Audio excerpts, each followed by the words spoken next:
Yo, yo, yo. What's up, people? We are back.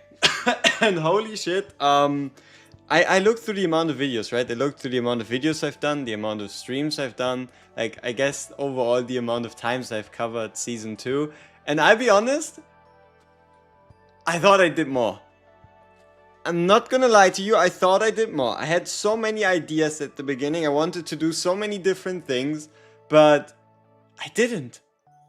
And I feel like that's something that should change. Yeah. How about that? I feel like that's something that could, should, and would preferably change in the future. And especially now that we have confirmation that you actually building a character has a purpose. Because now you can use them in the new triple Great Rift mode in the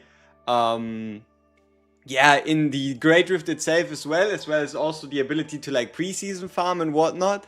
I feel like we can work with this. I feel like we can definitely cover a lot more people, a lot more units. Like, it's not that I didn't build people during the season. It's just, I guess I never covered it besides the streams where we did it, you know?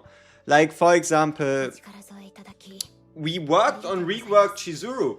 And I can't wait to see what Chizuru will be able to do in the next season.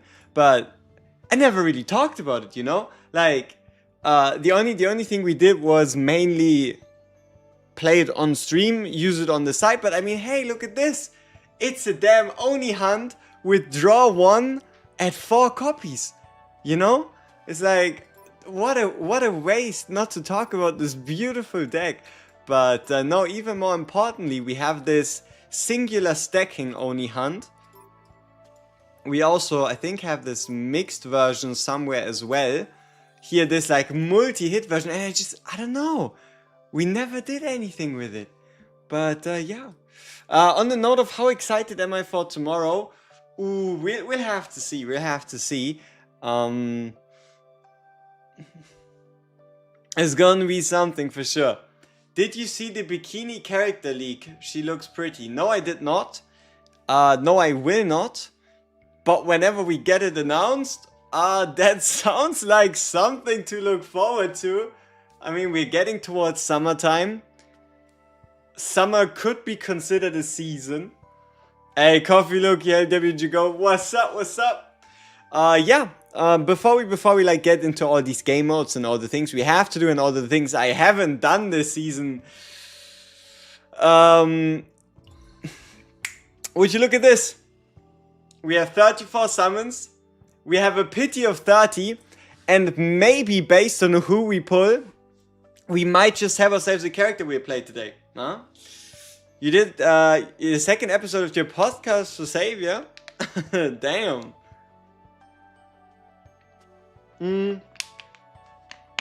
Was there a surprise dev tomorrow and you need to talk to them in Korean? I'd be done for. How about that? I think that'd be it'd be very deadly. The only thing I can do is I can talk to them in English, and then we have to hope there's like some translator, and that's gonna solve our problems. Because ask me to speak Korean, and you know what? That's something we can talk about in like 5 years. Because I have yet to attempt to learn Korean. It feels like that's where we're going with the amount of Korean games I tend to cover for some fucking reason. But I don't really know about learning an entirely new language. I certainly would have the time, but I don't know if it's worth the effort. Break a leg. Leg works. This one works as well. I think we're fine. Both legs are still lagging, if that makes sense. But yeah, no. Alright, let's start from the very beginning. Let's do what we always do. Let's get the people ready. So obviously we go from top chat, we go to all chat. There we go. So we have ourselves. Man, I feel like I need some more water. I don't know what happened. I think I had some tortilla chips and I don't know. Maybe they got stuck somewhere.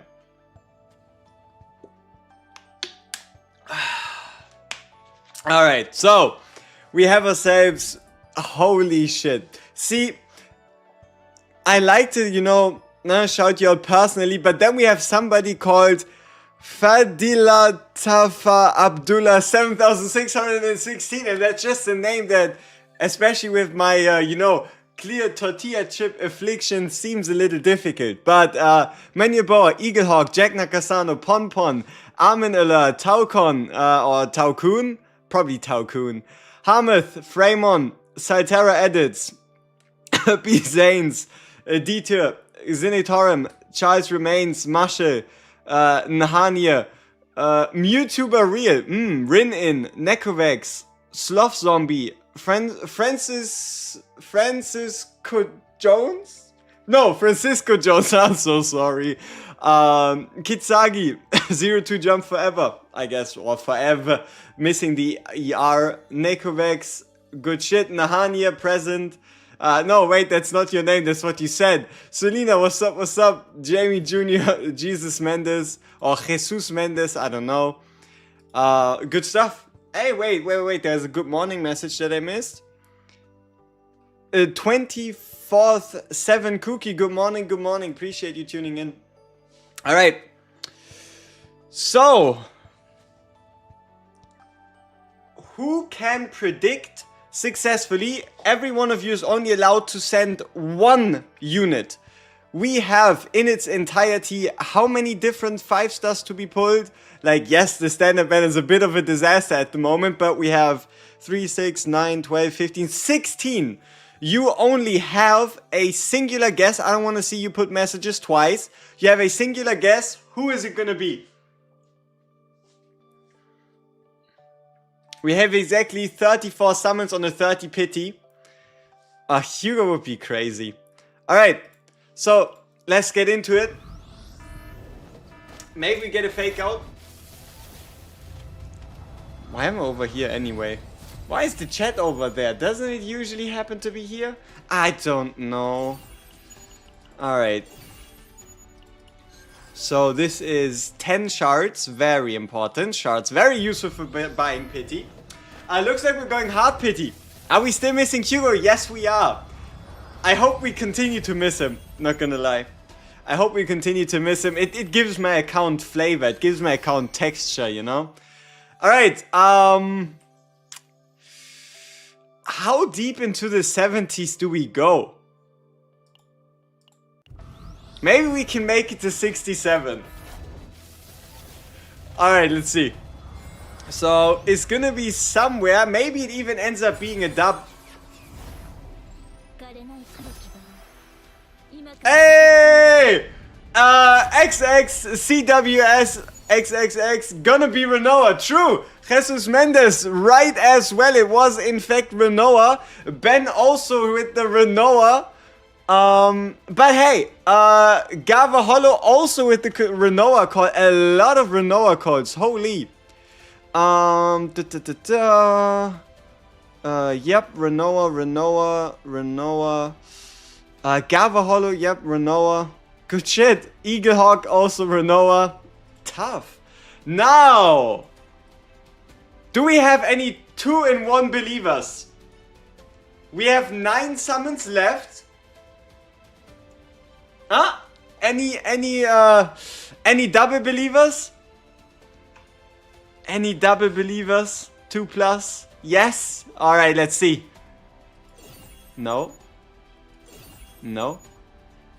No. No. No. Getting close. No. No. Do we have one more? One more after this? Should have been the final one, right? Yeah, fuck! Where's my double? Scam. Renoa, huh? How many Renoas do I own? And we might have to fix this. You see this little issue here where for some weird reason it says 50 out of 50. I'm not entirely too sure what's up with that. You know, this like 50. I don't know what it means, but I feel like maybe it's about time we change that. But how many do we have? 3. Okay. So we could buy a Renoa dupe, so we have 4.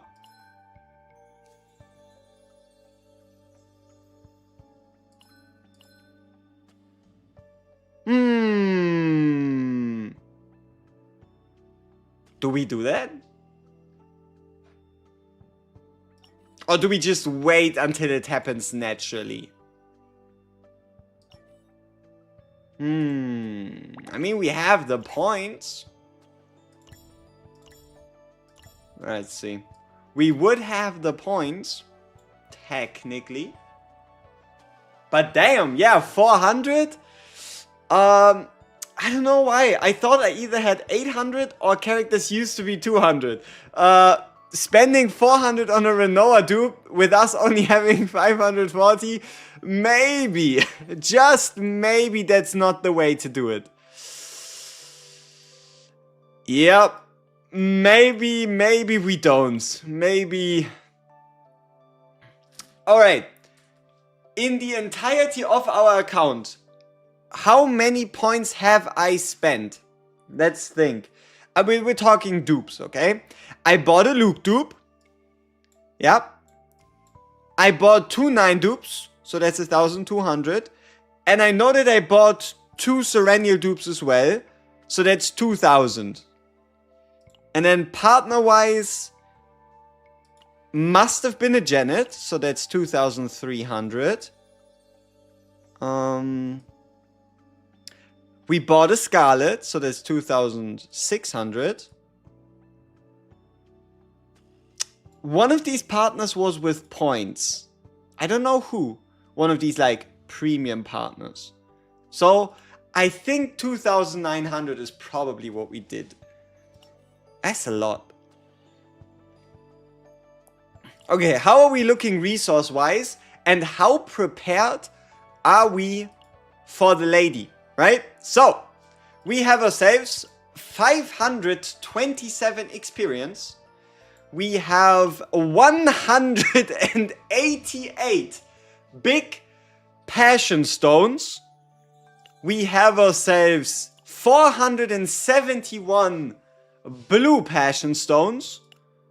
So, we can also just convert these into more of those if we need to. We have 6 eyes, 6 shards, 6 undetermined ego crystals, 103 hunter manuals, on top of 73 premium hunter manuals,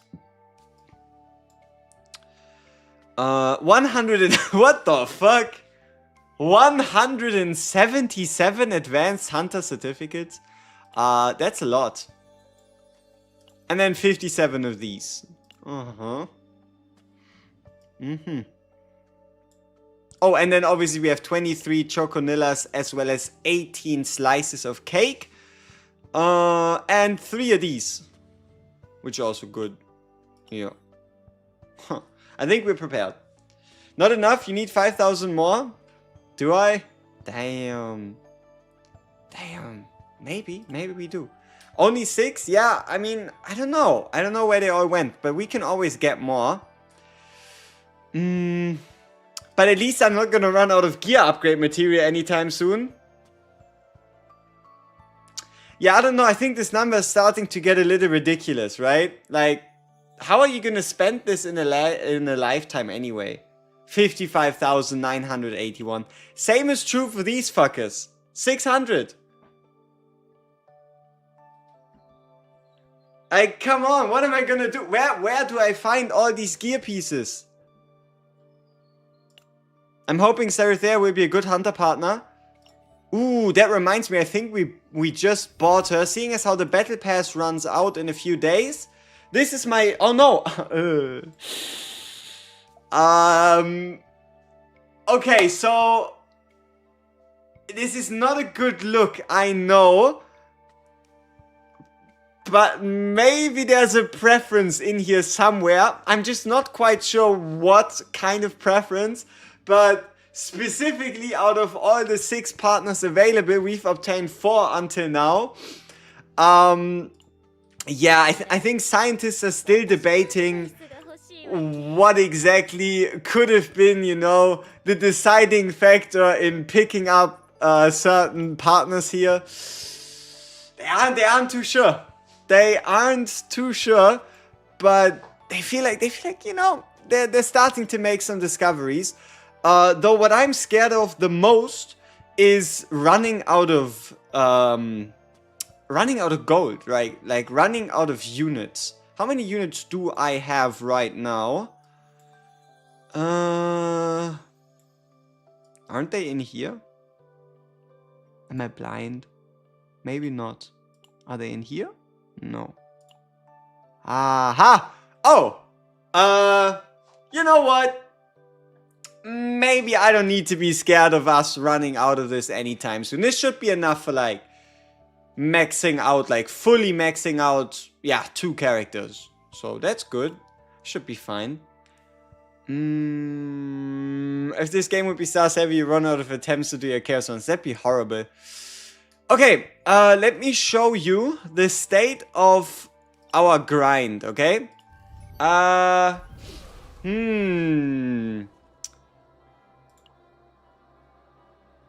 don't know if I want to finish these medals, I'll be honest with you. Some of these are just a little annoying, you know? I mean, I don't even know what this means. Contact the memory of the golden main possessed by Lumen. Didn't really bother too much with what this does. I guess check the play, the liar choice in the under. I don't want to go in and just pick up some choices just to pick up some choices. I don't know about that. 27,000 crystals, hardly get that much. I mean, I can show you my summon records, and obviously we haven't summoned since Rita release, right? And I've never, ever, ever, ever have summoned on the partner banner. There's not a singular summon I've ever done on this banner. Standard, obviously standard. I think back when the game first released, I did some actual like cash standard summons. But since then, since like a while ago, obviously I just no. And then before we did this, most of our summons were back all the way in fucking February. I think that's when we, look, Khalib, we got a Khalib all the way back in February. But yeah, we don't summon too much. The missions were so much harder this season. True. So, you know what I did yesterday? I put this on auto. So, you know what I realized? I hadn't done a singular one of the fighting missions for these chapters. So, the thing I did is I went in, preset, smacked in my Serenia plus double empty deck, put them in, hit autoplay, and I think it took a while, but we were able to get all 90 stars, which I think is quite important to do before this entire thing goes away. On the note of things going away, there should be, yes, there's one more mission we need to do here, where we need to do the combatant tactical simulation. I mean, I'm not too sure if that's really useful for me. I mean, it doesn't really look like there's a reward for doing all 21, is there? I mean, yeah, I guess we can do the vertical combatant tactical simulation. Vertical. I mean, it's 20 gems, right? 20 gems is 20 gems, so let's quickly finish that one off. The new player tag on stream is the most debate coming. No, it's not that I'm a new player. It's that it's new player friendly, you know? See, here, regardless of how long you've played, you shall be welcomed with open arms, right? Maybe we're giving off the wrong impression, maybe not, but, you know, that was my thought process here. That was the idea. I think we might not be beating the new player allegations. Keep in mind, we're playing Rita, and we just discarded her upgrade card. You know what? Maybe you were actually onto something. Maybe we do have the new player tag for a reason. Is it still possible to empty deck? I do believe it should be possible. It's just a bit more difficult. And that is, you have to make sure that you get rid of all cards and make it to a waypoint without gaining any additional cards. But you know what you should do instead of doing empty decks anyway? You should do, yeah, low card decks instead. So pretty much, do we need 2 more AP? Is there any point? No, there's not. So pretty much you just find yourself a character that has, let's say, an upgrade card or just like a really high value card, and then you cut everything else, just keep that card in, and you have yourself a very strong deck. Even stronger than empty decks. Empty decks are a bit of a meme.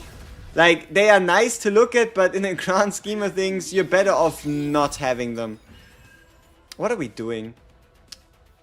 Why are we selling so much?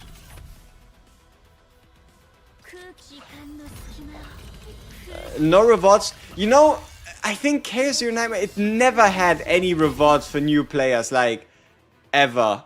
They aren't very good at that. I think it's also something that they need to fix, and that is how long it actually takes for someone picking up the game to get to a point where we all are, right? I mean, how long does it take someone to go from level 1 to level 50? I feel like that's like an outrageously long amount of time, right? Like, maybe a month? Like a month minimum, right? Just so you can get units to level 60. And then, yes, everything obviously became cheaper, but that still doesn't mean you can just build everyone, right? Still doesn't mean you can just go around and build everyone. Forever. Forever, yes.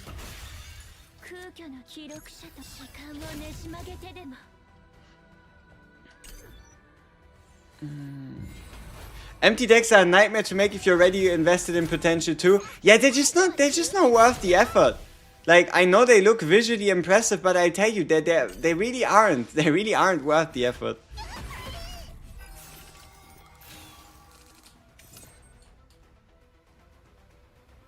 Salon first? No, see, we're just gonna take a shower and then everything's going to become very, you know, very fancy, very professional looking, and it's all gonna curl up super perfectly, and then we're gonna look ready to appear live on stream, because you know it's it's a mega big deal.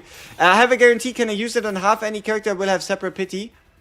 You can just hold. Like, there is not gonna be a different banner. If you're currently guaranteed the next unit and you want to wait and bet on the fact that the unit coming on the 29th of April, which, well, coincidentally is exactly half a year since release, if you want to bet on that unit being limited, then yeah, just hold your pity. Just wait it out and skip Diana. Would I rate this season better than season 1? I mean, at the end of the day, you can say what you want, but the quality of life improvements and everything we've gained through this season is more than worth. Like, I don't even want to think back to some of these things. And also keep in mind, due to us having upgraded our skill tree, it's not gonna just reset again. Meaning meditation and such, instead of having to earn it at the beginning of the season, we'll basically be able to start into next season, or obviously pre-season, with meditation and whatnot already unlocked. Though, I will be honest with you, I'm not too sure how I feel about the way they introduce content during the season, right? Like, to some degree, it kind of felt like the decks you made in like the first 2-3 weeks of the season just ended up being weaker than the decks you were able to make like the later seasons, later part of the season, just due to these updates they've made, right? I don't know how I feel about this environment variable thing coming in, like, half of it coming in with character 2, and then the final half of it coming in with character 3. I don't know. Like, yeah, it's new content and stuff, but it's also like, okay, but why did I build decks if here I can now get a refinement refresh count? It's kind of like some of these things, they should have been there from the beginning, you know? It's weird, but then how do you introduce more exciting more new content, right? Instead of doing it like this. Oh, I don't really know. That's it's a question for the devs, really. Yeah. Hopefully this was a test and they have it all in place from start next season. Oh, obviously, like the free merch and all that stuff, it should definitely be available. Let me ask you all a general question. How many of you have played... Okay, give me the amount of Divine maps you've played this season. Give me a number. How many of you, like, how many of these Divine maps have you actually played, attempted, tried? A singular one? 0, 0, you finished 13, 0, 0, 0, 0, 6, 1, 0, 0, I dropped the game long ago, damn. 0, 0, 0, 3, 2, 2, none, 0, 0, 1, 0, you do my weekly event points in these, 0, 3, 4 out of 10, 40, probably around of 20, 0, 7. See, this is kind of what I thought, right? Like, they introduced these maps. Yeah, that's what they did, right? They introduced the maps on like a side note, they added it in, but at the moment, why, right? There was never an event that asked you to truly interact with this piece of content, besides obviously like getting, I guess, a chest of seasonal currency. It's just, I don't know, it kind of exists, right? And you know these Chaos Ops and Crystals of Discord, yes, 400% higher, but you can also just get them elsewhere, right? It's fun, but the rewards are negligible. I mean, maybe we could do one of these today. I don't know. But alright, let me actually show you something. I did not realize how bad. Like, I've heard from you that y'all did not like the Great Rift, okay? But I did not realize how bad it truly was. But let me show you. Obviously, we'll fix that today. But let me show you a good example of how bad it truly is. 515,000 score puts you in Platinum 2. 515,000 score is basically beat the first phase of the boss to go up to, I think it's like 394,000. And then do a minuscule amount of damage to the boss and then die. That is what 515,000 score actually looks like. Beat the first boss, do a minuscule amount of damage, and you still make it all the way into Platinum. Like, ay. I mean, let's have a look. 390. I mean, look at this. The highest ranked Silver.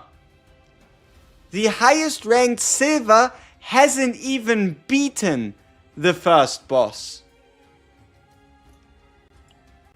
The highest ranking Gold has barely, ever so slightly beaten the boss and got exactly like one hit off on the other boss. Like, beaten phase 1, got like one hit off on phase 2, if anything, and died. No, I think the boss is just ass. Like, it's just not fun to play against because you start in and you either spend 9 AP to chuck him while he counters you, or you just don't do any damage, right?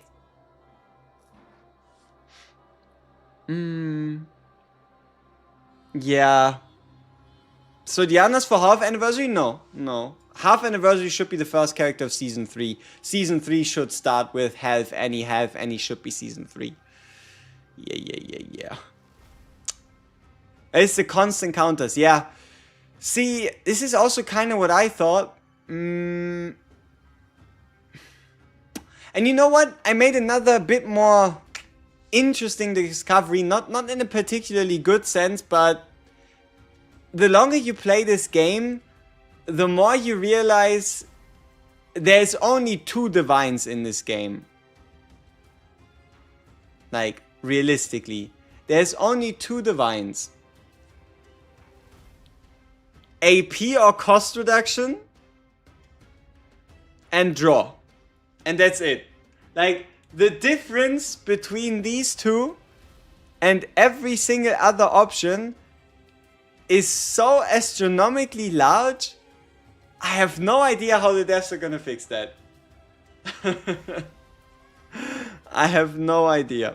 And vulnerable maybe on like a support, but on a support you still rather get AP or draw, you know?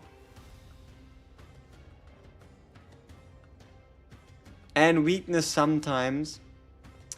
See, you know what? Weakness has value, I agree. But let me tell you about another discovery I've made through math. So, while yes, this increased cards damage by 30% does apply to the base damage, at least that's what it looks like, it's not how it works, unfortunately. It's just a generic 30% boost, like any other 30% boost in the game. Like, getting this here increases this card's damage by 30% is basically equivalent to a singular triangle.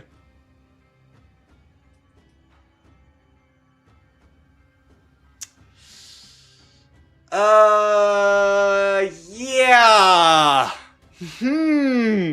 So, would you rather get 1 AP or 1 draw? Or would you get the effect of a singular triangle for 20 save data points per copy? I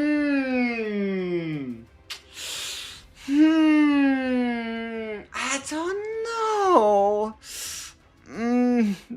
Questionable. Now, on the argument of, but it applies to multi-hits, triangle is 1 hit. At that point, it's equivalent to like a morale stack, right? So, yeah. 1 AP is 1 circle though, yeah, but it's not the same thing. Because there's a lot of ways, and a lot of ways you can get a crazy amount of damage.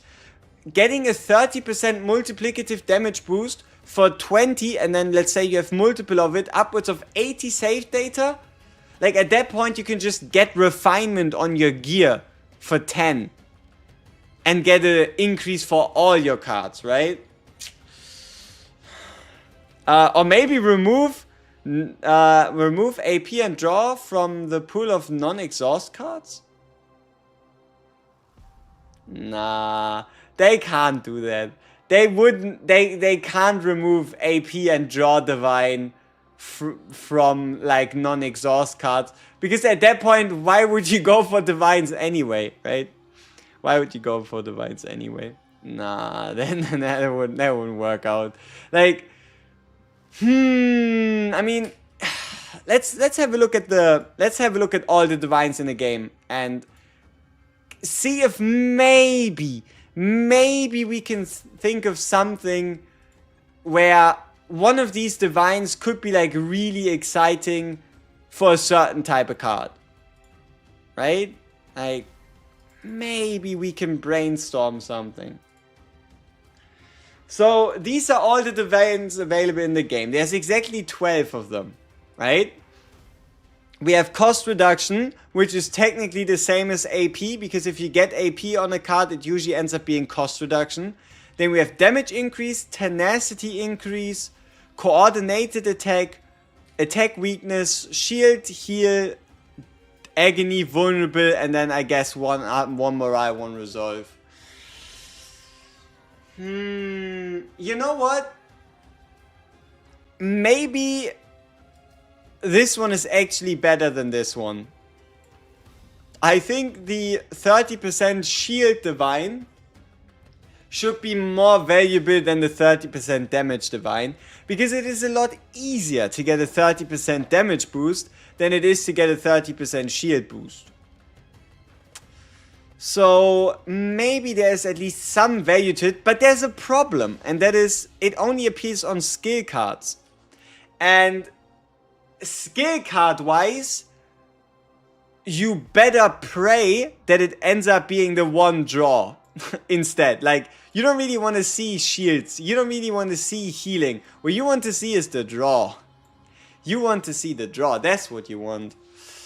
I don't know. So vulnerable on an attack card, yeah, it could be kind of interesting on, let's say, something like a Khalib, right? But at that point, you could also hypothetically give AP to her vulture launchers so that you like AP gen every time you use them. Shields have their morale too, and that is resolve. Yeah, but resolve is a lot harder to get to than shield boosts, right? Scaling damage up to AP cost scale damage up to amount of hits. Nah, I mean, hit stacking is already kind of like a damage stacking in and of itself, right? What about a 30% damage increase on an attack that would not be used manually? Yeah, but the problem with this again would be that it ends up being a temporary 30% boost, right? Like, at least in the terms of like big numbers, big damage, it will only be another 30% multiplier. If the 30% multiplier were to go to the card's base damage, this would be insane. But it doesn't, unfortunately. The best vulture ejections to 4 times 4 fortitude. Yeah, there is some kind of insane ones that they've added, that they've sneaked into the pool just for no particular reason. Like, let's see, 3 cost, 4 plus. I mean, filters don't really seem to work. But yeah, there's like, look at this. For 1 turn, gain 4 fortitude. On 3 cost Vanguard, Psionic, or Controller cards. That is kind of nice. It is kind of nice. I like these at turn start counter attack gain. Maybe there's a point to tenacity damage. But alright, enough of the divines. You know who I'm really excited for? There's a couple characters I'm really excited for to see Diana's kit tomorrow. And that is, we're going to have ourselves Selena. I can't wait. I hope that there is a way to get like a bullet spam build out of Diana, just so I can play my weakness follow-up, plus whenever passion attribute attack card is used, follow-up deck. And then let's not forget, the attack card follow-up, right? So definitely hoping that maybe there's something like that. Even if she just turns out to be a support, give me Luke support, right? Give me Luke support, give me bullet support, just give me something there. I would not mind Renoa. Now the question is, do I build Renoa?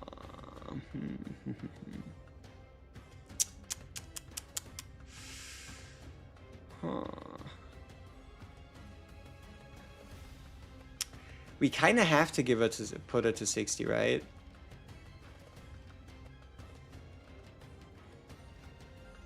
I don't really have a choice. But also my hunter partners are kind of atrocious. Not gonna lie. My hunter partners are a little embarrassing. Maybe we'd have to settle for like Yuri.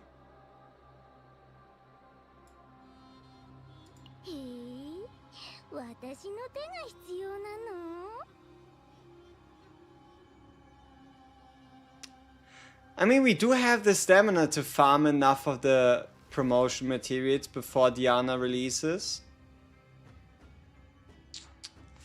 But void potential though. I don't think I have a lot of void potential stones lying around right now. Yeah. we're a little dry on that one. Yeah, maybe not. Maybe another time. Maybe it's not Renoa time today. Coordinated attack scale with extra damage, yes. I don't have a Serathea, no. I decided to pick everybody else. At least for now. We've basically picked everybody else besides her. Why did I pick up Antea? Yeah, good question. Okay. But yeah, no. So, we did a lot of yapping. We pulled ourselves a Renoa. We are disrespecting her as fuck. But what do we need to do today, right? What do we need to do today? So, number one, Hyperspace Basin. Right? At the end of the day, Hyperspace Basin is an insane amount of gemsies. Like 1,000 gems for like 5 minutes of work. It's pretty good. And we also need to refresh our Zeronium storage. So obviously Hyperspace Basin, that thing needs to be done. There's no way we can let that thing go. 1,000 gems is 1,000 gems. Not gonna say no to that. And then yes, we need to figure out how we can get to 887,000 points. Because that is the master rank cutoff. But I don't want to build Mika. She's not that great. Because I don't have a source of water withdraw. The same way I don't have a Orlea withdraw. Nor do I feel like doing that.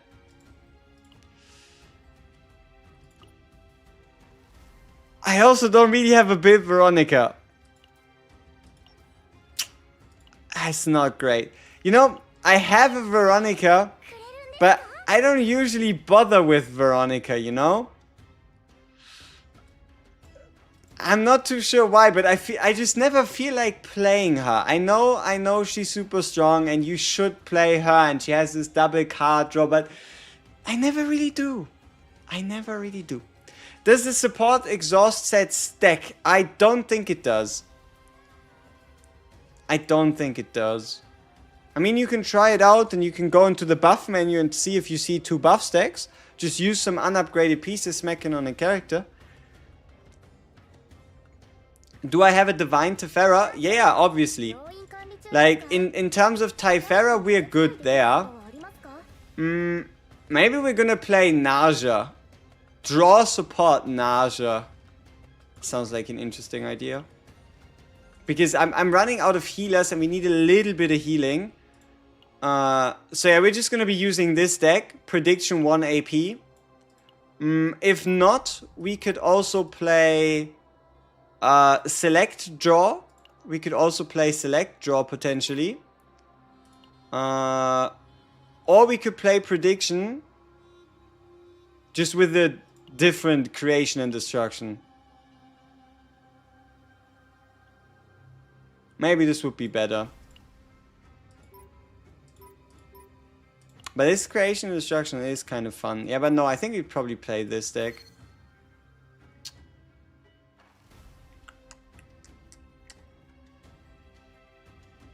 I wonder why I have the when 2 archetype cards are created an identical one in there. I mean, it creates a lot of cards, I guess. Yeah, what we need is a damage Rita.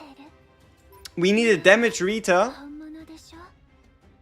Because I don't really feel like using this one. We need like a divine proper Rita. A proper divine Rita is what we need. Because we cannot use time axis collapse, for if we do, we're just going to get backhanded by the boss. And it's not going to be funny. So yeah. That wouldn't work. So I guess step number 1 is going to be playing I mean, we need to play Chaos eventually anyway, right? Also, you know, one of my favorite features that they've introduced? Look at this. I can click Reobserve. And now we're on tier 13. And now watch this. Do not show. And then there we go. We found ourselves another tier 15. This feature is peak usefulness. Like, this is real premium features that you are wondering why weren't they in the game since the very beginning. But now that we have them, it's pretty good. On the other hand, what is this map? 40%, negative 70, discard 1.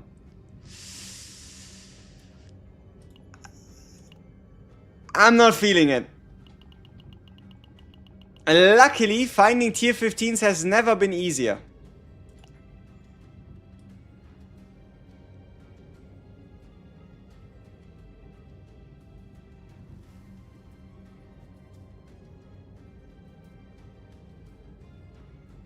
Where did my tier 15 go? Did I misclick? Did I misclick? I hope I did. Because there is no way I praised the feature and then I get scammed out of a map. Right? There ain't no way. Let's get the replay.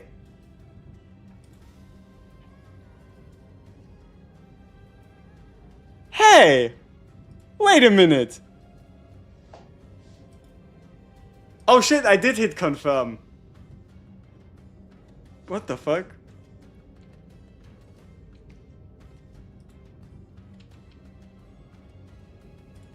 But then why is there another message that is asking me to cancel? Wait. Wait.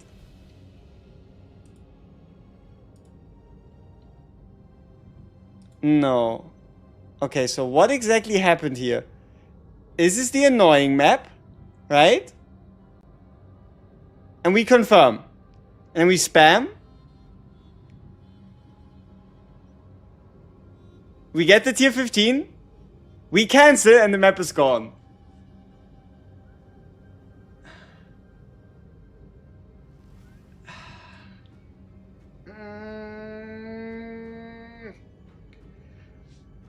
Fuck! The moment you start glazing CZN, they take your map away. God damn it. I mean, it didn't look like I made a mistake, right? It's just maybe we spammed so fast that we successfully rewrote past the map before the feature had time to pop up.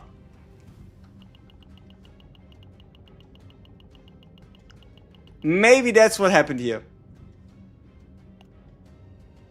But now the map is still here. It's horrendous again. Elites, 40% negative and discard. But... Huh. Wait.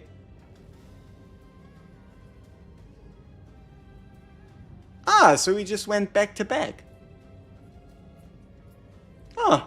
You know, I thought something was wrong, but no. We just went from a tier 15 into a tier 15 with a single click. Because these debuffs are clearly different. Not that I don't hate them. Okay, let's see. You know what? 1 discard, 4% health loss, cannot rest.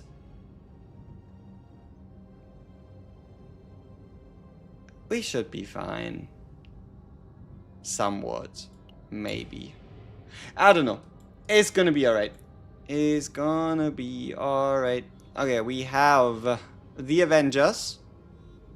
I think. Oh yeah, what do you think about my 9 build?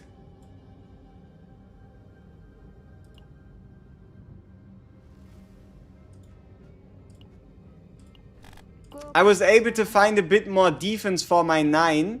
So I think we went from 318 all the way to 333 defense. I think it looks pretty nice in terms of the visuals. And hey, 61% crit, ya can't complain. Ya can't complain about 61% crit, can you? So yeah, these are the memory frags. Wait, what the fuck?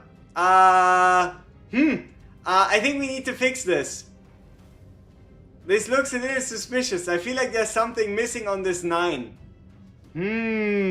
I just don't know what it is. Just don't know what it could be. Maybe it's the damn set. But luckily we have a lot of keys.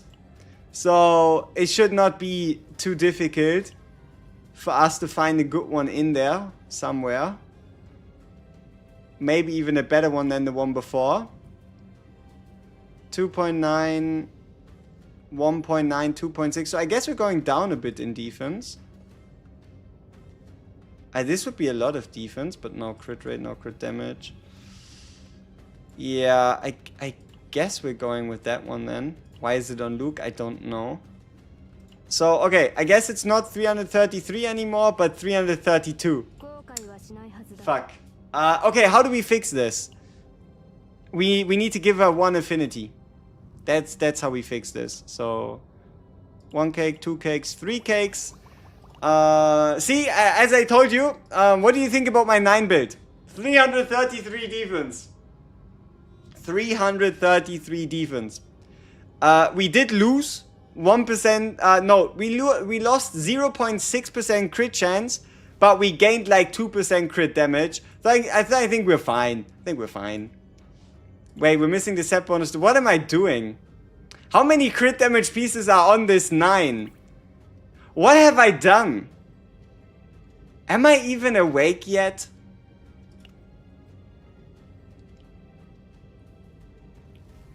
What is going on? This is concerning. This is very concerning. Oh, I think I know why. I shuffled so many pieces between different characters because I think I tried to build Beryl at the same time as I wanted to build a Rita, as I wanted to build a Typhara. I wanted to build a 9 as well. We have a build. We have a like. I mean, look at this, right? We have a build Beryl. We have a build Rita. We have a build Typhara. We want to have a build 9. We have a build Naja. We have a build Serenial. We have a build Shizuru. Yuki's set is currently on, I think, maybe Luke. Rin does not have a set right now. Veronica, I think, has no set. Kilip does have a set, but I guess one of these pieces got swapped at some point. Because instead of like taking the pieces off, you just swap them 1 for 1, which can make some set interactions a little weird. We do have a build Orlea at least. Luke, I think we took some pieces away at some point. Cassius, I don't know, he's living on scraps, I guess. We do have a... Oh yeah, I was mainly focused as well on just trying to figure out a way on how I could get myself a good looking Selena. And that is because I wanted her stats to be as cracked as possible while having the most amount of extra damage possible. The problem is I want to use this piece, right? I mean, look at this beauty. 8.9, 7.1, 3.4 on 5. I think I got that piece yesterday or the day before. But the issue is I need to use an attack set. So I'd, for example, just have to go with, let's say, this piece right here. But then I'd be losing extra damage percentages. And I don't really want to lose extra damage percentage. Because, I mean, look, we're going down by 6% extra damage. That just can't be right. I guess we have a supposedly built Tressa. I mean, Kayron, I think he had a full set. Doesn't have anymore. And that's because I think his headpiece went somewhere else. But yeah, okay. We need to get to the bottom of this. 9. I like this necklace. 8.8 on 14 flat defense. Like, this is nice, but it's not a set. And it's not good. So we need to replace 10.4 on 3.6.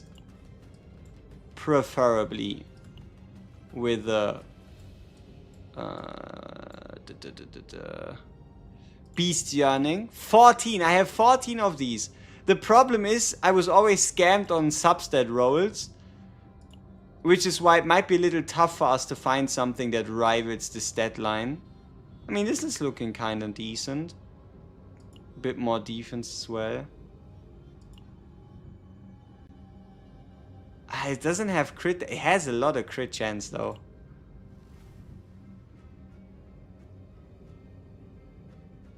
%6.3% on 4 rolls. I mean, it's a bit lower than average, but it is almost double. But no crit damage. I like crit damage. I very much do.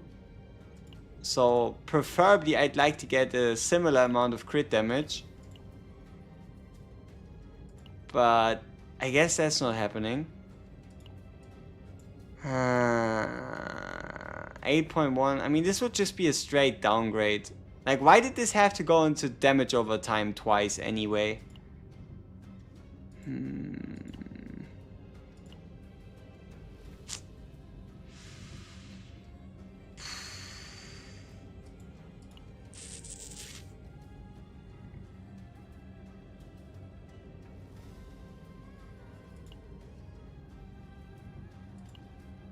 Yeah, this piece might be our best bet. We're going to lose 3.4, gain 0.7, lose some attack. I guess it's 61.4 and 195 then. Still a very tasty stat line. Still a very nice stat line though.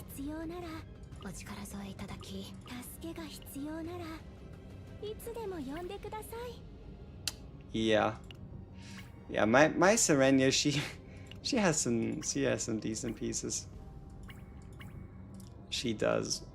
I mean, this is just kind of disgusting, I'll admit, right? You have 3.5 into 14 into 1.9 into 13 into 13.9. Like, these 3 pieces alone provide 42% crit damage.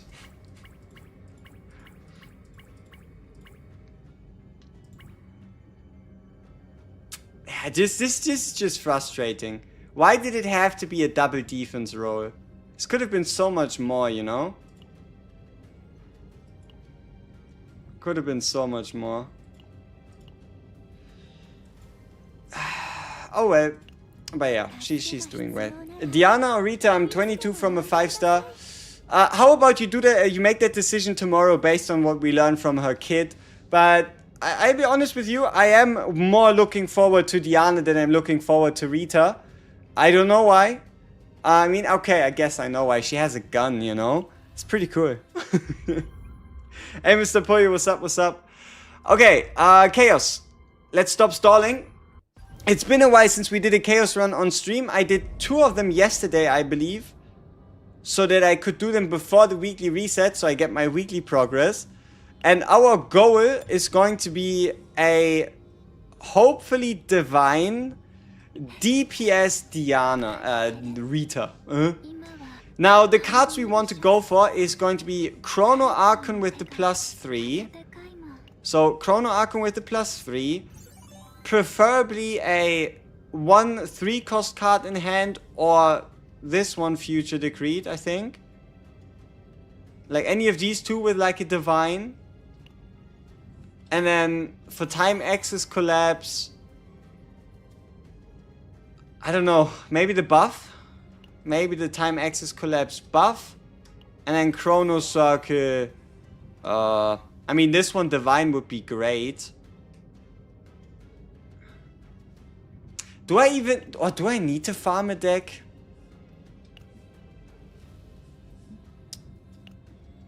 Let's try and see if we can do it without. Let's try and see if we can do it without. So... Great Rift, Hell... give me Nausea. We need a Nausea draw focused deck. Yeah, that's a lot of draw. That should be enough draw. Now the cost reduction aspect is a little awkward, I'll admit. A cost reduction aspect is a little awkward. But it will work out somehow. And then here, I guess we just go with...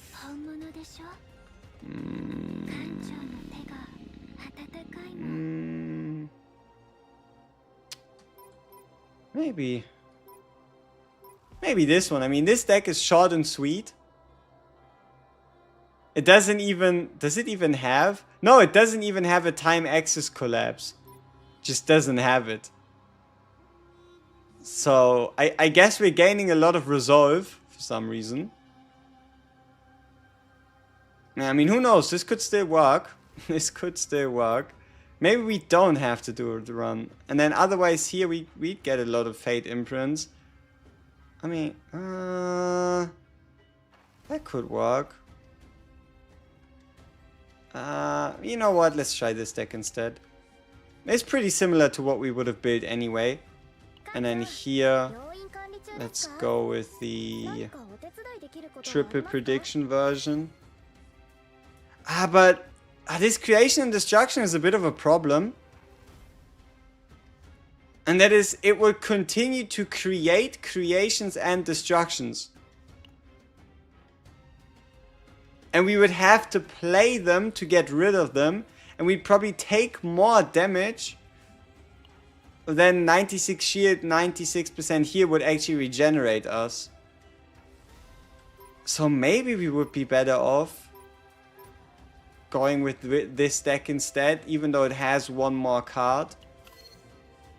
I don't know. We shall see. You missed the April Fool's. You know, I'm still hoping. Let me actually show you my my hopes and dreams for what the devs do with the April Fool's cards. So, my hope is that right here, where's the roadmap? There it is. So, this right here, achievements for each combatant. If I remember correctly, there should be achievements added to the tower game mode, rewarding you for beating the tower with certain combatants. So what if you beating the tower with a combatant unlocks the April Fool's cards as an achievement? How great would that be? How much more likely would you be to play the tower with more combatants if the reward were the April Fool's cards permanently unlocked on your account? Huh? Call me crazy, but I think that would be a pretty good idea. Especially because the cards, they already exist, right? Might as well do something with them rather than save them for like in 10,000 years. Might as well do something with them. You would definitely hunt the achievement. Exactly. You would even pay. See, this is what I told to them, right? Like, 3 options. Either unlock him forever, make him earnable, or at least let us pay for them. Those should have been the 3, or should still be the 3 ways the devs should deal with the cards. Right? Those should be the 3 ways the devs are to deal with the cards. Alright. Now, I don't know if this will actually work out. Like, as a run itself. But the idea here is we're just going to use 9 to break him. And then just use barrel to make sure the guy doesn't stand up. But what I do remember now is because I ended up building Selena, I just have to quickly check the barrel cards to make sure that barrel equipment to make sure that she still has like decent firepower. Yeah, see, 24% extra damage. What the hell is that? Right? What the hell even is that? So I think we're just gonna do like a pretty much 1-to-1 swap with Selena. So this one goes over.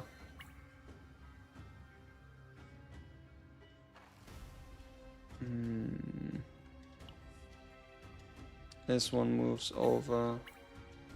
I think this one could stay.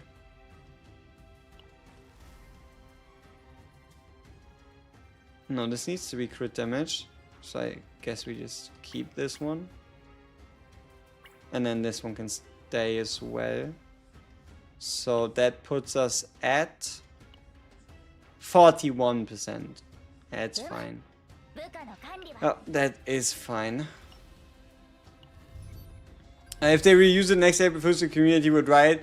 I mean, so long as they only use them and don't provide anything else, yes, the community would be a little sad. Just a tiny bit. Alright.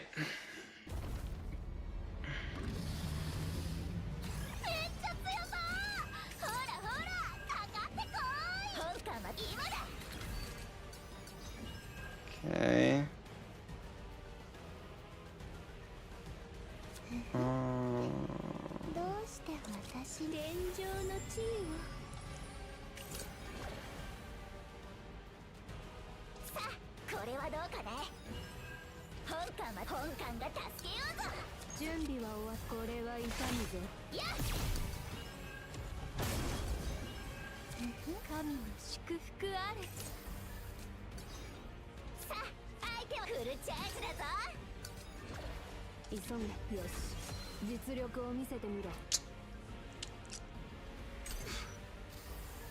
We might have kept too many spores. Whoopsie. Whoopsie, we might have kept too many spores. How's this deck even meant to work? How did we even beat this guy in 5 turns before this? How did that even work? Anyway.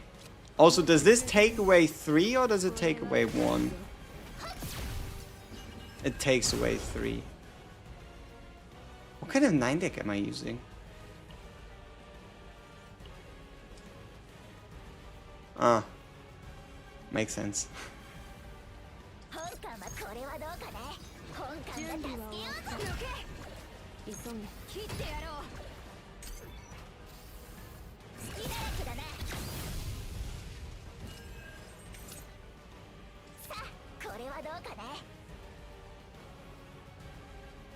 Yeah, this is going to become a little close.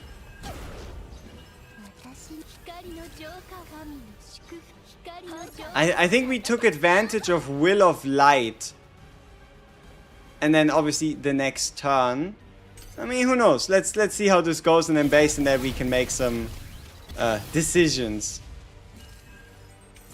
Yeah, okay, this is not gonna work. Not with every one of our cards not being offensive.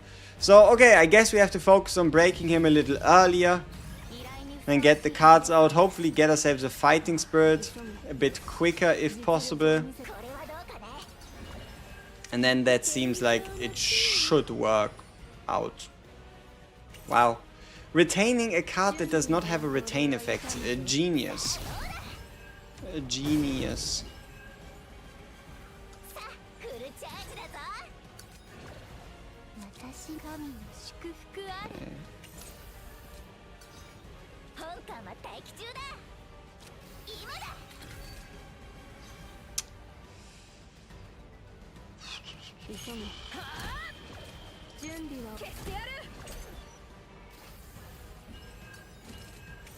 Alright.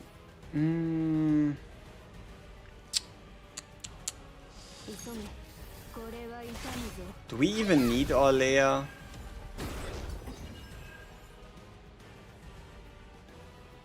I don't think so. I mean, what's the point of Orlea here? Help us set this off earlier. Nah, I guess we can just use a Ray instead. We just go back to the trusted Ray with a bit of AP gen. Yep. And then we can also go with a bigger 9 deck. Yeah, it should be fine. Okay, I feel like we might just have all the tools.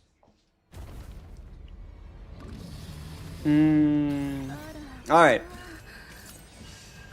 So, yep, we draw ourselves a bunch of cards, which is always nice. Let's reduce hue.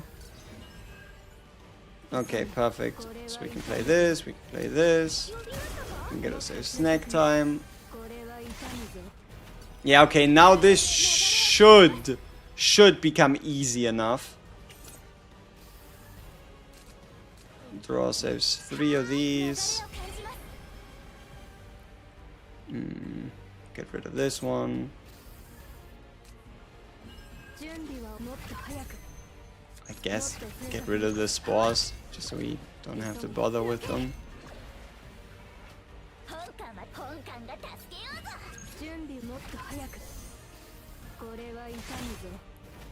Ooh.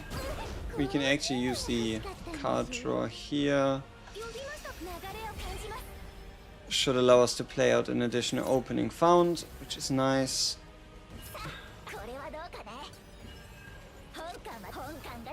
Oh. We just have to make sure we get enough contaminated spores down.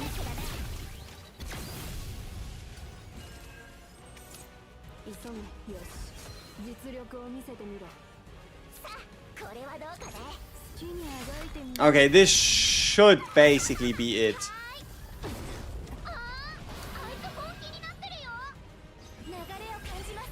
Let's see. Do I need card draw? Maybe.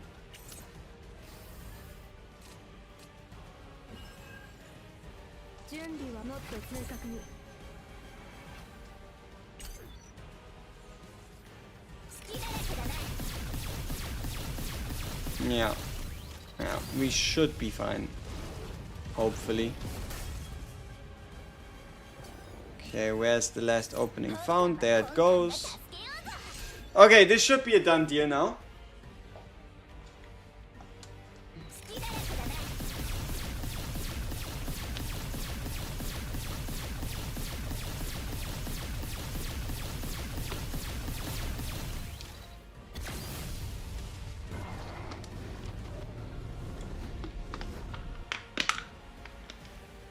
Yeah, Beryl does turn this first phase into a bit of a joke. We did beat him in 3 turns. We had 2 additional ones. Okay, now for the real question. Does our Mumbo Jumbo super experimented deck actually get shit done?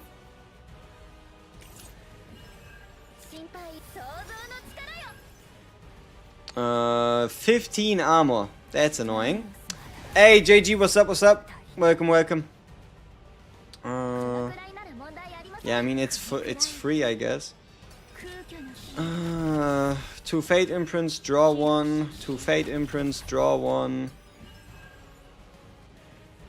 Who could have guessed 2 Fate Imprints, draw 1? But these are all retained, so I guess we have to be a bit more careful. Maybe we find ourselves something nice with this draw. We do. Running a bit of the hand space here.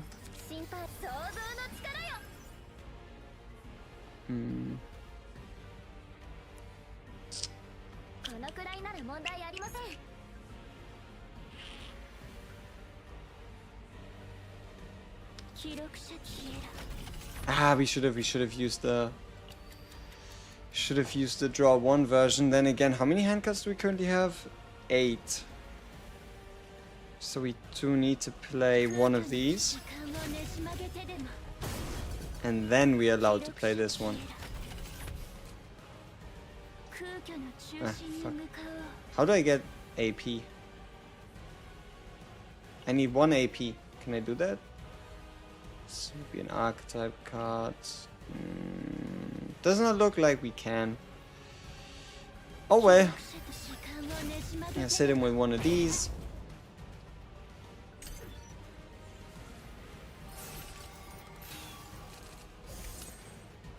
Mealtime is a little annoying. It's always going to stay in our hand and there's nothing much we can do about that. Okay, let's get this out of the way. Give me double draw.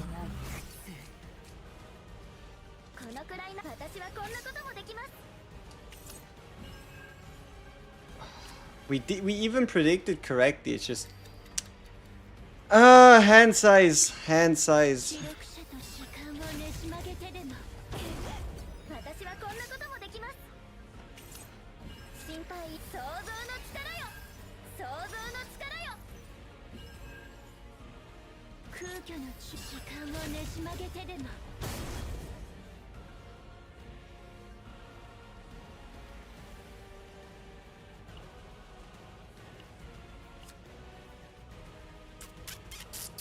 At least we're not dead yet. That's somewhat good.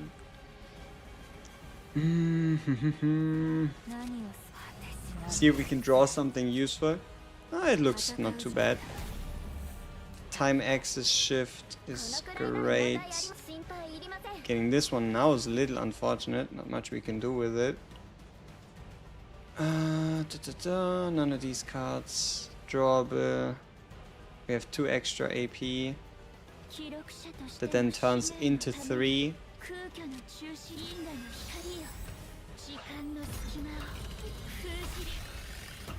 And we can hit him with a 5.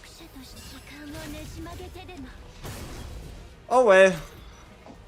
Luckily we still have a bunch of turns left. Alright, let's see. We did draw another event horizon, which is kind of a godsend. Alright, let's reduce the cost. Ooh, event horizon cost reduction. I like that one very much. Form conversions. We do have 1 AP there. Nothing else to draw. Draw 2. Alright, let's create some AP. Yeah, definitely. Like, memory fragment sets would have been a godsend, but I think now we have, most of us have so many pieces that we can kind of build everyone.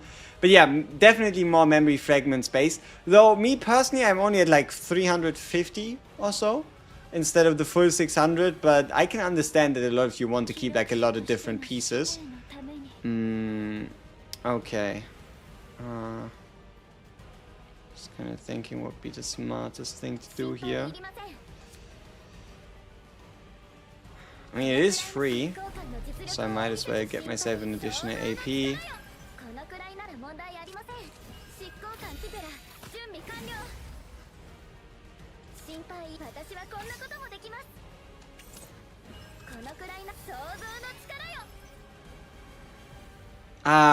You know what I don't like?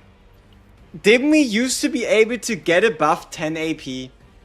Like 9 AP? Like, call me crazy, but didn't we used to, like, be able to go above this? Like, I know it turned into, like, it reset back to 0, but I feel like there are certain rotations that I end up playing that I would rather just stack and stack up AP, and then I just always run into this 9 wall. It doesn't feel too great. Does not feel too great. I guess mealtime, just so we can heal ourselves up a bit and get rid of this stupid armor. Okay, perfect. Armor is removed. Now it's go time for us. We can do the archetype here.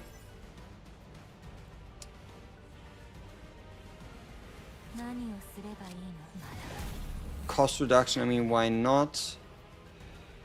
I think we want to create the Fate Imprint so that they can start stacking up in cost. A future decreed upgrade card shouldn't be too bad either. 2 more cards drawn. Ooh, time axis collapse as a buff. Oh, whoops. Big damage. And our hand is full again. Oh, yeah. So much counting.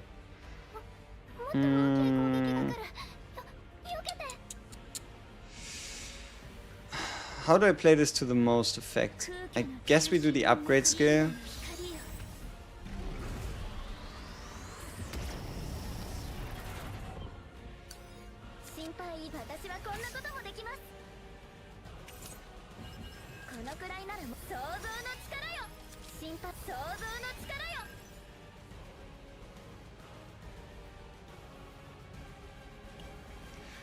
I really hope we can draw into Fate Paradox. Alright, let's use 1 Fate Imprint. 12,000 damage, not too bad. 1,300 follow-up, not bad either.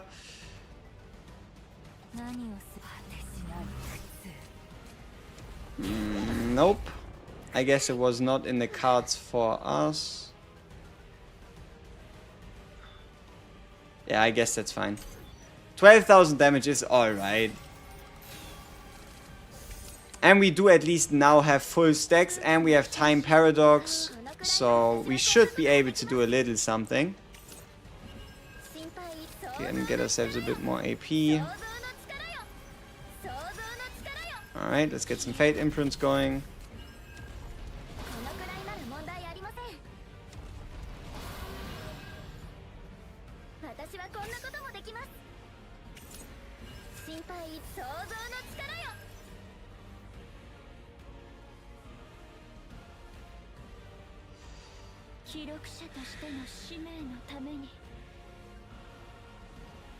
I mean, what were I looking for to draw? I mean, let's see. Let's let ourselves get surprised here. It's a lot of cards. Okay, we have what? 12 AP to spend, so let's start with the 7. 31,000, that's nice. Now we can use this up to gain an additional 6. What do we draw into? Ouch. Nothing interesting. So we have 10, which means we could do a 4 into a 5. We're still alive right now, as of this moment. Our score isn't really high, is it? Now, how exactly are we going to make it to 900,000?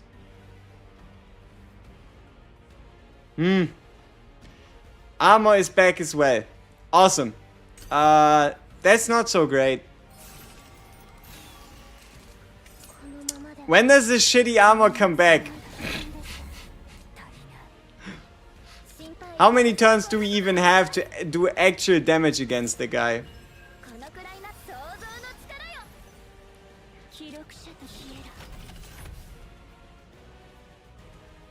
You use me. I don't have a Mika build. I don't want to farm Divine Mika. I don't want the fucking bullshit, water drop draw. Like, the time it would take me to find this, I don't think we'll find a water drop draw thing today. I don't think that's happening. I don't think that's happening.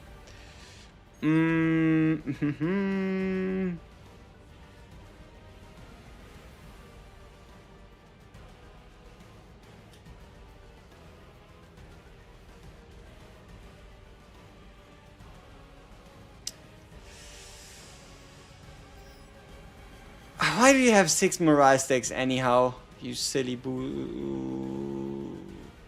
buffoon of a boss. Yes. Okay, so how do we do 6? 2 into 4, 4 into 3.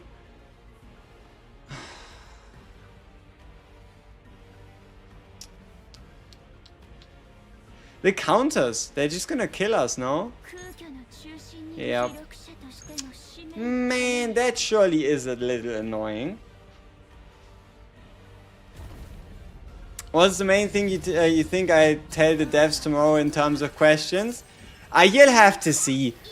I feel like it's gonna be a lot more interesting. It's gonna be a lot more interesting to see the questions and see what the devs say rather than you knowing the questions before. But I would assume you're not gonna be disappointed by what we come up with. So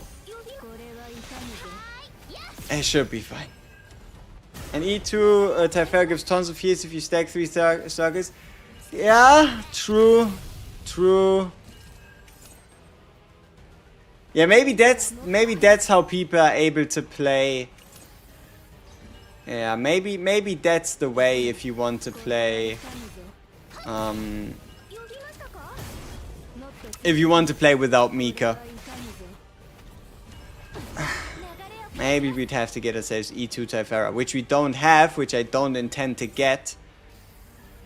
But maybe there would be, the proper way to do it.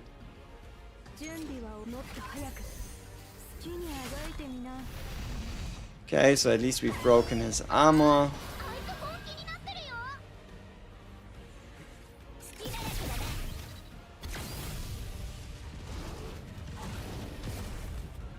Big hit. Are we dead? No, we're not. Lucky.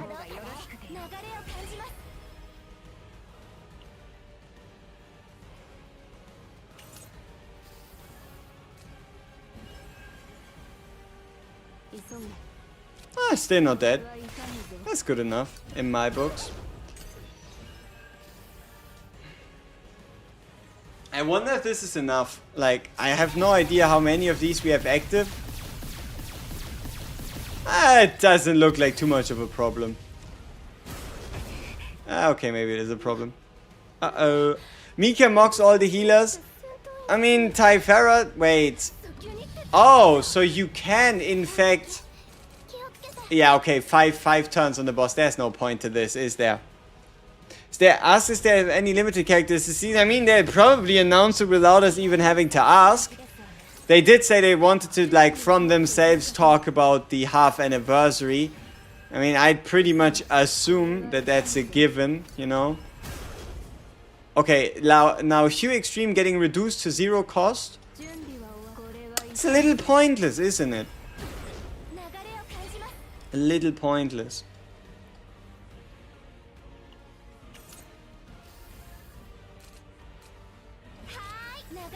So we have this out of the way.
I wanted to ask, right, like where did my Hue Extreme go? But I guess we were still able to get it back, which is nice enough. 1 cost, 0 cost, should all be pretty much the same.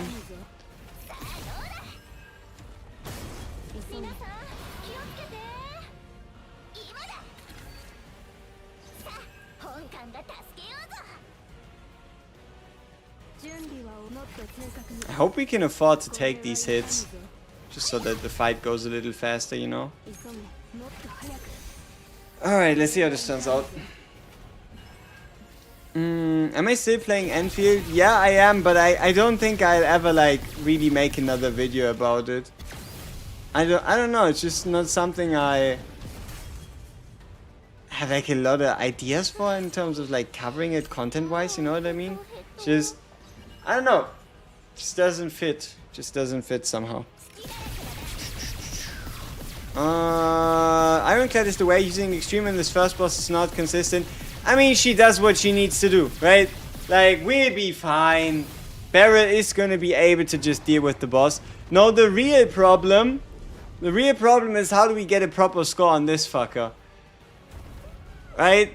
How do we get a proper score on this fucker, especially with him and his armor refreshing? That's the real problem. That's the real annoying bullshit right there. Alright. Let's get these out of the way.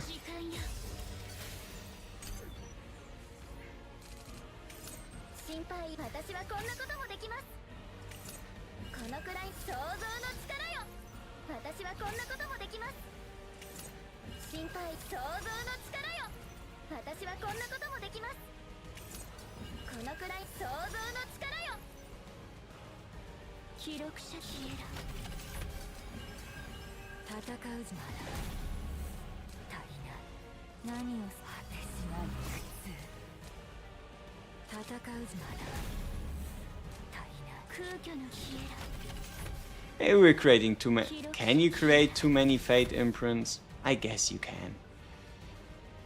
Maybe this is in fact too many of them.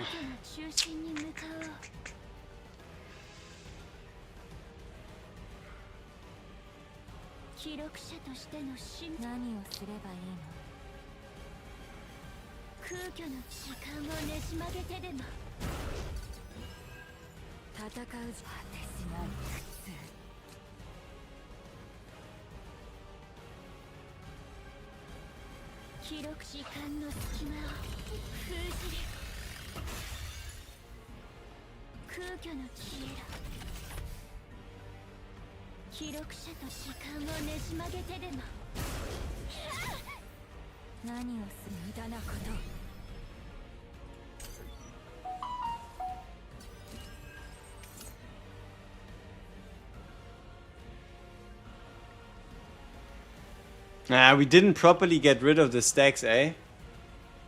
So now we're starting with 3 stacks here. Not very good, not very good.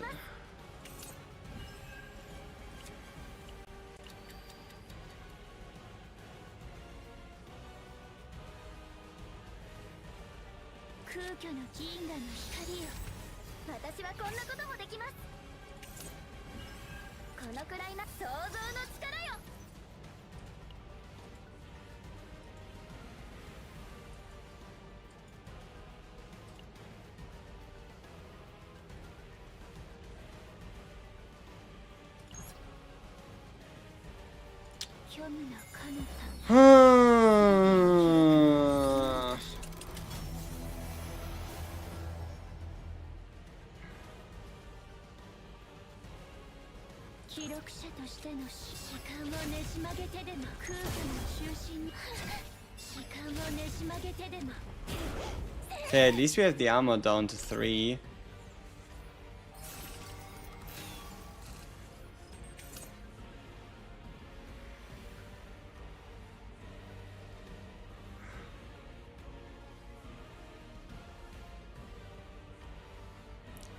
We have so many fucking cards in our hand. It's kind of insane.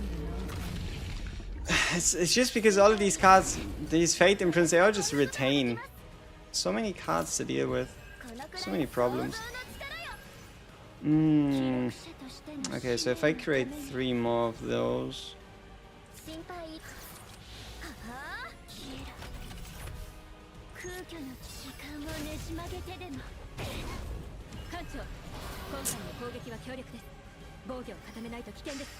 And now we don't really have anything to capitalize.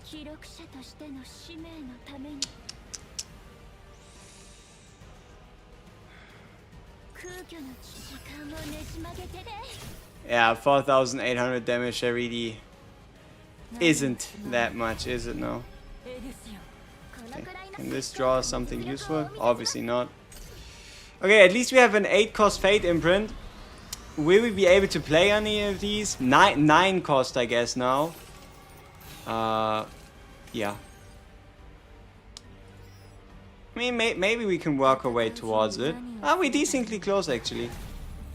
One of them becoming an 8 cost, this one being able to be used for free. Yeah, this should be fine if we get a bit lucky with the predictions. Yeah, this could be decent. A bit lucky with the predictions, gets the predictions right 2 times in a row.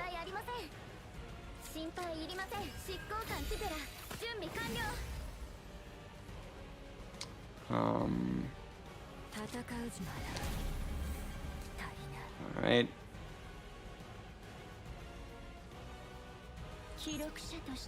Minus 8,000? That's not a lot, is it? Where's that debuff? Where's that debuff that allows us to do extra damage based on like cards and whatnot? Surely there's something we need to do. Wait, the damage you receive will also increase proportionate to the total cost of cards in hand. When? Currently, I don't really see it. Yeah. You were able to score 1.2 million, but I really hated how complicated the boss is. Yeah, it's not, I don't even think it's complexity, it's just annoyingness. We have to attack him. Great. Alright, let's see. So we have all of 12 AP. That allows us to play one of them.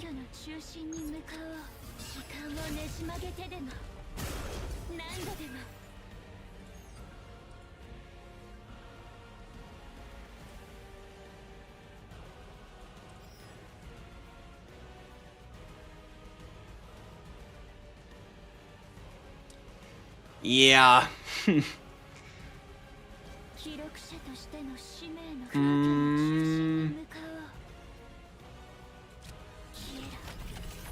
Nah, obviously they instantly go up to 3 cost. Duh.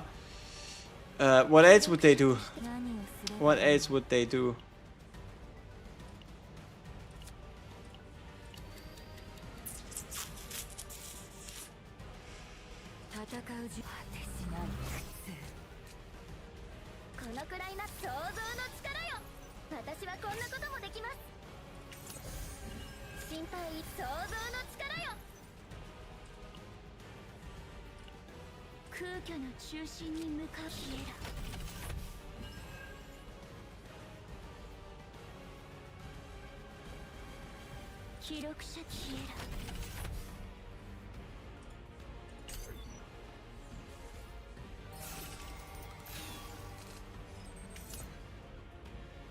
Yeah, it's a bit of a disaster, isn't it?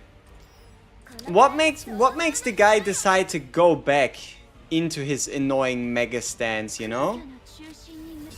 And what even causes him to just go back into armor stance? Now, how did it even happen before anyway?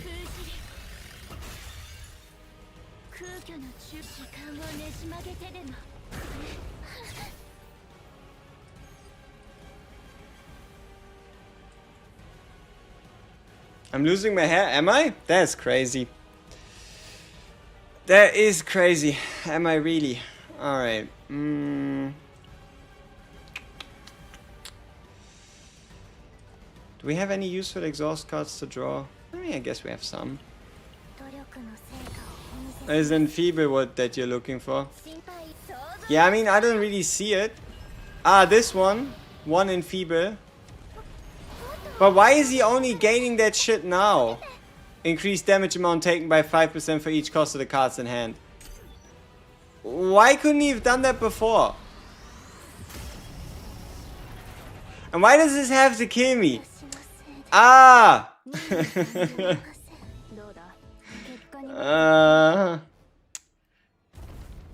Why couldn't he have given us this Enfeeble shit before? I mean, we have so many cards in our hand that all have like supposedly so much cost. Why does he have to like show us that Enfeeble exists and then proceed to absolutely annihilate us? That's not very nice. Not very nice. Rose molding. No, I didn't bother. I'll be honest with you, I didn't bother with the boss. So that's why. It makes sense, right? It's like, oh, okay, I don't really know what he's doing. He's doing things, you know, and then things happen and then things go down. Yeah, maybe we shouldn't have waited this long. Then again, I don't know. Alright, we hit him with the 1. He's now down to 2. Yeah, that should be fine. Okay, so armor is broken. Do they not explain any of his mechanics in-game? Maybe the first time you encounter him. But I'm glad, very, very glad I decided to skip that part for the betterment of my mental capacity. I have no idea. I mean, we can check out the description again, but I don't think they give you like exact turn counts when something happens, you know?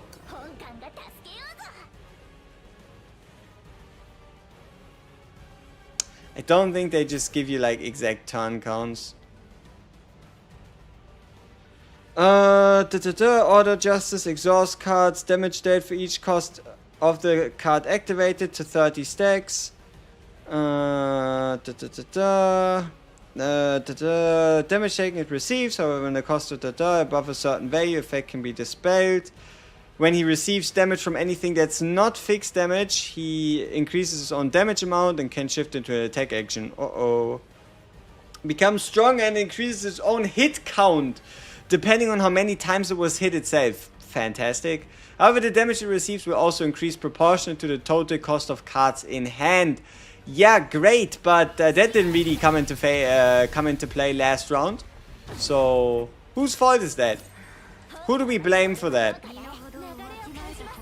My fault? Does it always only happen after you hit him like X amount of times, or what's going on there?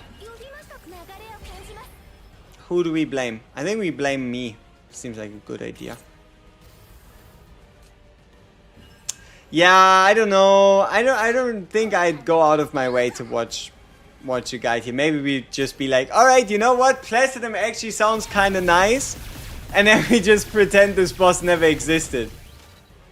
It's just like, yeah, you know, I heard Platinum around this time of year is actually kinda pretty. And then we just close our eyes and say goodbye to the idea. But yeah, also I'm wondering, survivability wise, how are we even meant to survive? Like, I think the worst part is the interaction between needing to deal 15 damage or 15 cost damage combined with the fact that the fucker counterattacks. Like, pick either or. Make him counterattack or make him have a shield based on cost. Don't do both.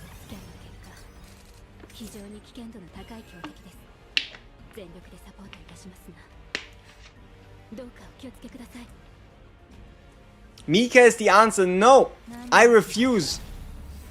I refuse. You can't stop me.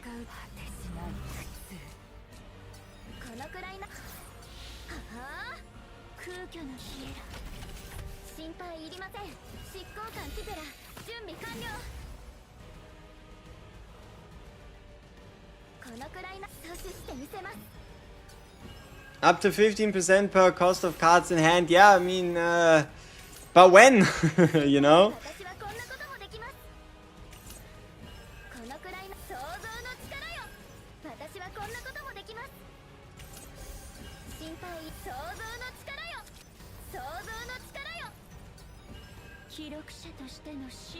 I wonder if this future decree shit is even worth our time. A simple answer is probably not.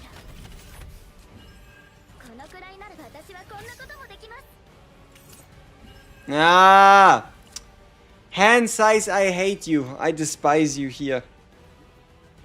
Maybe Doggo with Serenia. Oh, that sounds like a terrible time.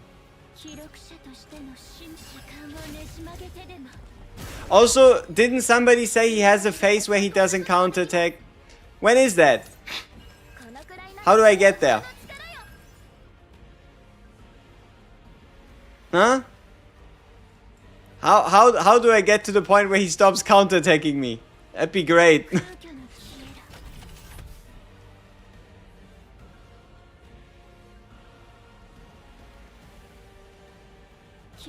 After boss loses shield.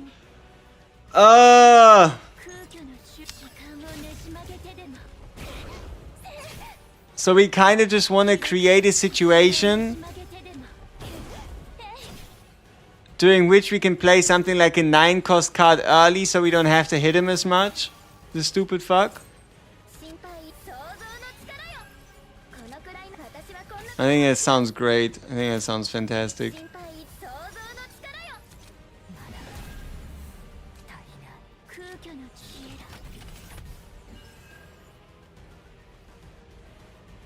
Okay, so we do the 3. This should, at least counter-attack wise, not deal too much damage to us, because we're healing a bit. And then we can do the 4 to get rid of the fucking shield.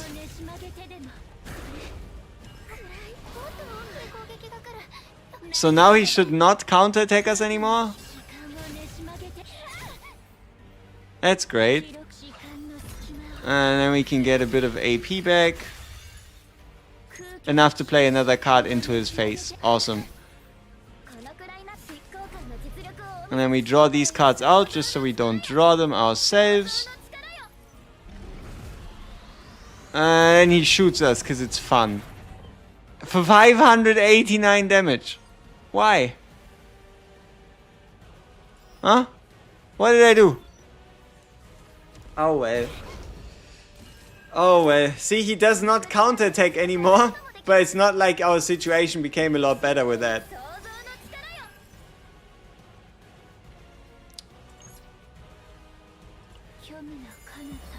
You want to end turn before he attacks? Ah, alright. Ooh, it's a spooky eye. Alright, so we hit him with a 9er.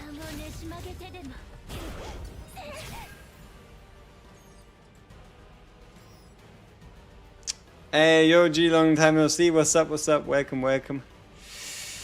Okay, we have enough stacks for next round. This one is 1 AP, 1 draw, 80%. Maybe we draw something useful. Hey, we did draw something useful. A combatant to strip enemy buffs would just lead to the devs introducing something called undispellable buffs. And then, yeah. This boss is ass. Agreed. Agreed. This boss is not fun.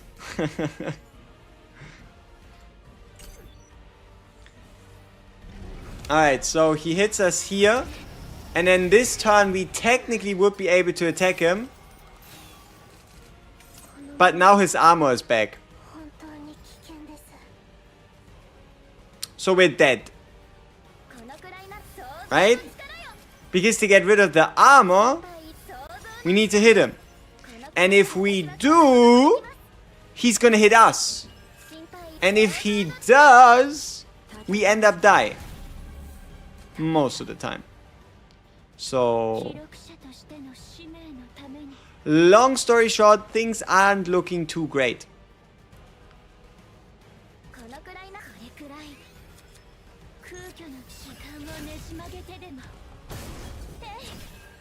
Yeah. It's not good.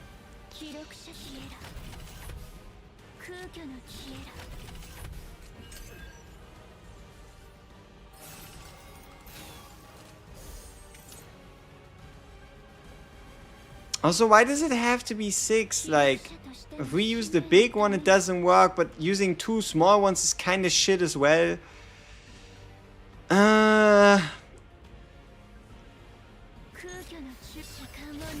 And then we get hit.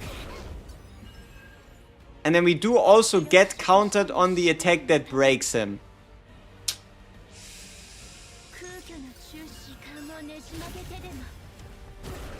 Yeah. Sweet! Fantastic. I love it.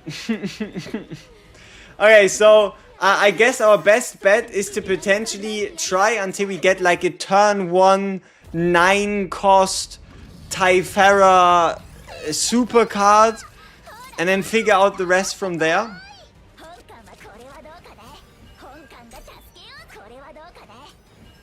Next season deck building like this season or different. If anything, it's only gonna get better. Like, if anything, they might add things to it to make it easier to build a deck. But the baseline is what we had this season.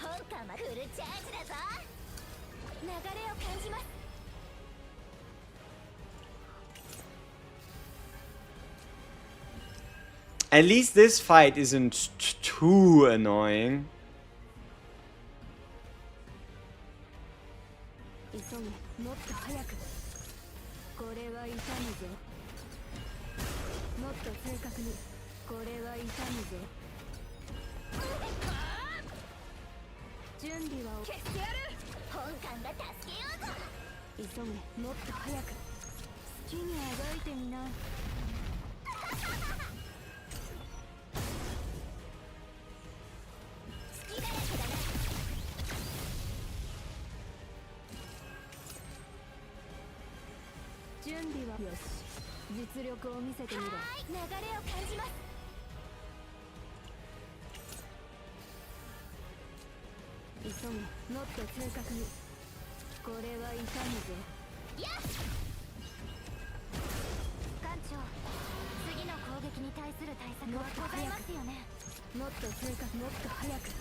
Alright, this should at least be it for the first phase. I'm ranked 341. Do you think you stay master? I think so. I mean, compare your score, your current score, to the lowest score in platinum, like the highest score in diamond, sorry. And then just see how much of a difference there is. There should be a bigger difference, right? Next season, when start? 29th. Or 23 days from now.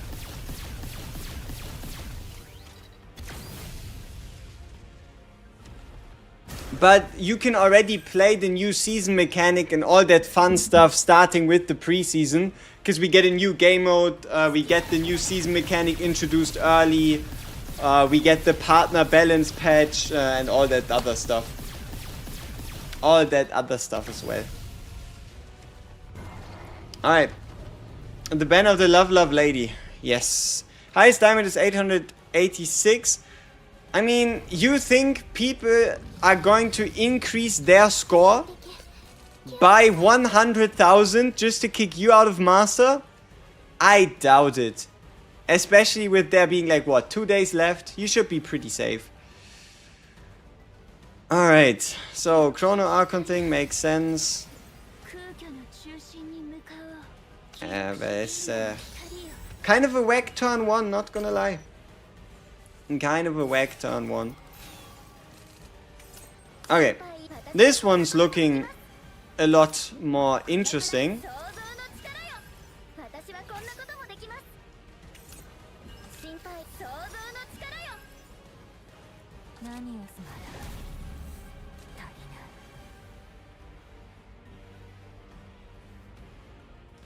Do we have any to draw? No.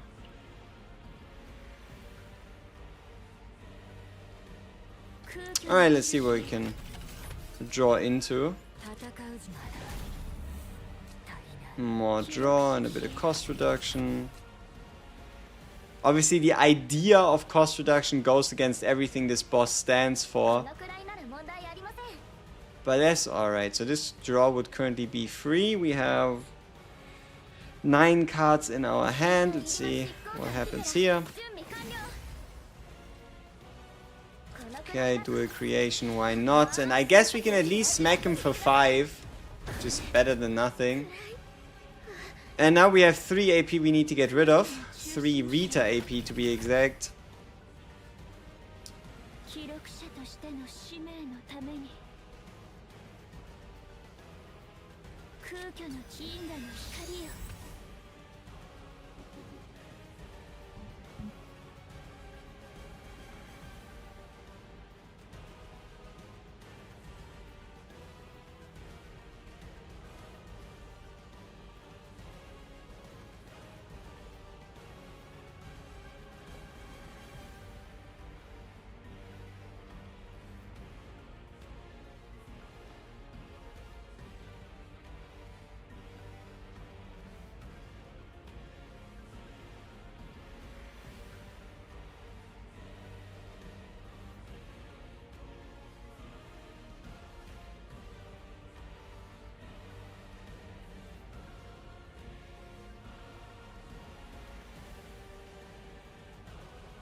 Golden Mane so strong it pushed me out. Makes sense. Yeah. Let's see. So we still need to deal 10 AP worth of damage. All our Fate imprints are cheap as fuck. Which means we're going to take a generational beating. We are not allowed to draw any of our cards, which is also great. I mean, how would we get to 900,000? Maybe if we can land like a really big hit at some point, somehow. But yeah. Huh.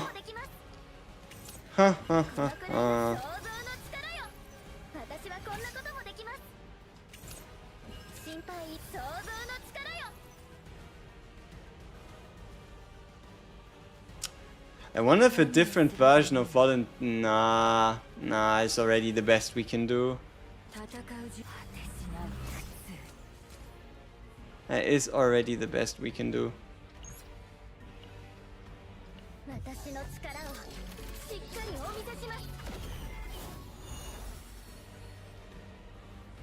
My hand size game is not on point today. My hand size game is fucking atrocious.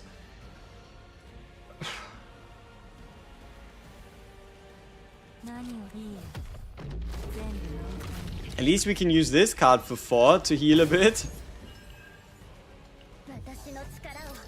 Make it to the last 3 turns, make it stack more enfeeble. Yeah, I just don't know if we have the healing to stay alive that long, you know?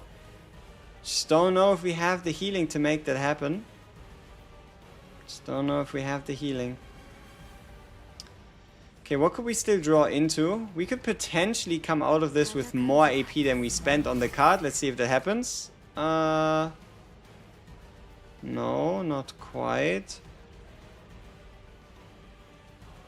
That wasn't a very useful draw. I also didn't really have anything else useful to play. Oh well. Can he just like make one of our cards go up in cost by 1? That would be awesome. Enfeeble resets? I don't know, I think he only starts stacking Enfeeble later in the fight, so you have to first make it there before anything could reset. It's annoying. It's annoying. How do we get him to, like, how do we hit him for 4? I guess we just don't.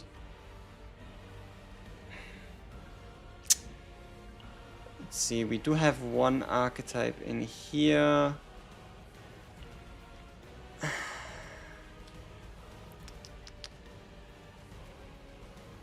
I feel like Fate Imprint should go up in turn when another is used. Yes, when another is used. But if I use one here and then make one go up in cost, I still have to in total use 2. And we're gonna take a generational beating. Preferably, I'd like Fate Imprint to be 4 cost already, you know? Especially because we don't have the AP to afford this shit. Oh well, what can you do about it? Time to take a attack to the face. What can you do about it? There's nothing in there.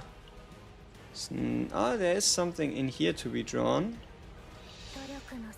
So this should create 2 cards. Nice. Let's see what Event Horizon can give us. A bunch of nothing. I mean, at least we have 6 decks ready. At least we've broken his Enfeeble thing. But that's not good. Him hitting us there. Wait. Does he always go into this mode, or did I just take too many actions? It looks like he always just goes into this fucking big hit when you break him, no? Like here. This natural causality garbage. Is there a way for us to avoid this? I mean, look at our health.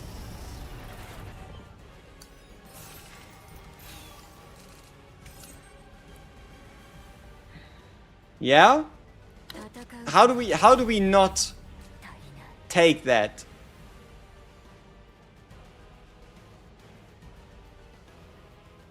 No. Yes. So there is no way to avoid it. Alright, alright. Good enough then.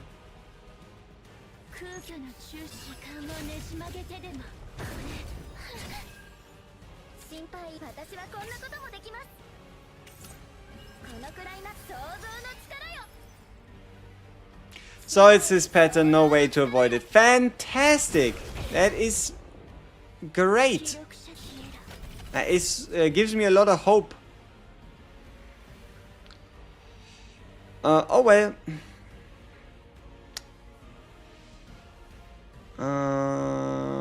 Let's hit him with the 3. Why is he countering?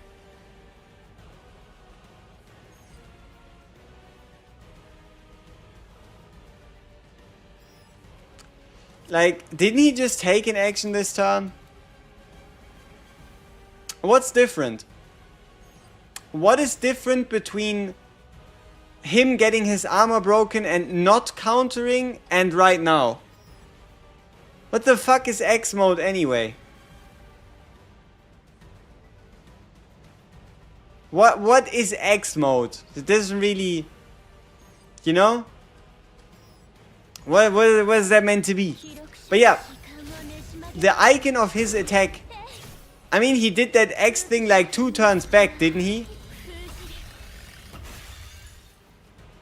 So basically we're just getting fucked for no real apparent reason, right? It doesn't really tell us here that he's gonna counter every single fucking attack.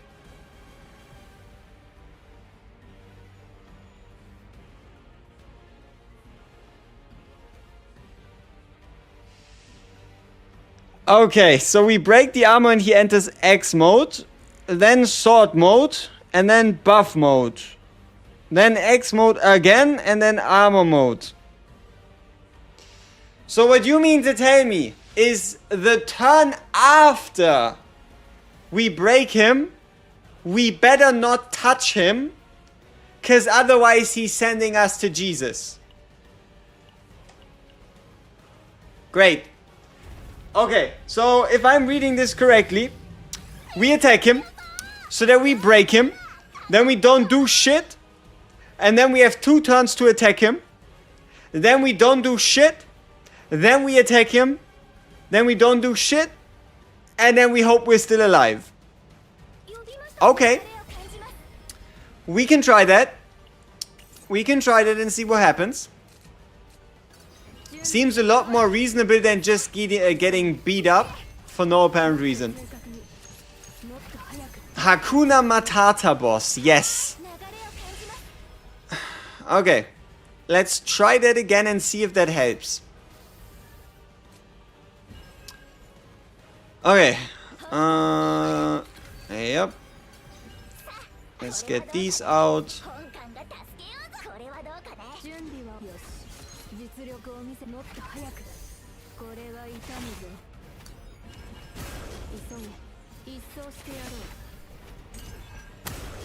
No, the turn you break, after break 6 more card spam, go next turn 6 more card spam, then you'll attack for 6 times, then it goes armor again.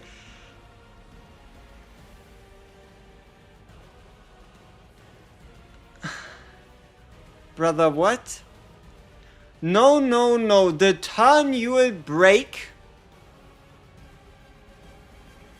after break 6 more card spam, go to next turn, 6 more card spam, then you'll attack for 6 times, then it goes to armor mode again. What are you saying? What do you try to tell us? Why are you speaking alien language? Speak human. Too many numbers? Not enough information.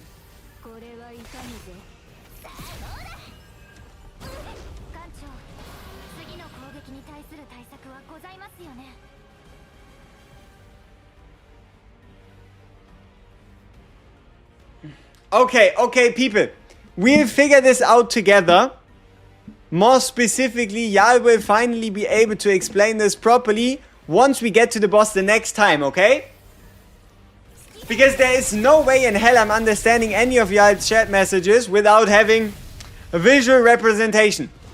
And then we get it down. And then we understand what the boss does. And then we can all be happy. Alright?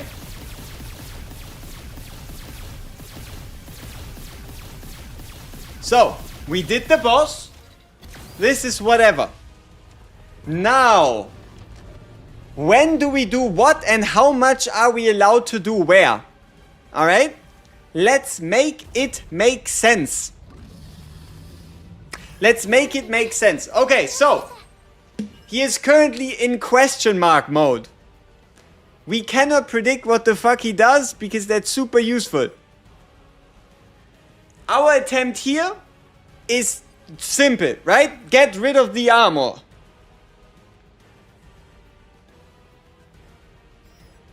That should be a good idea, right?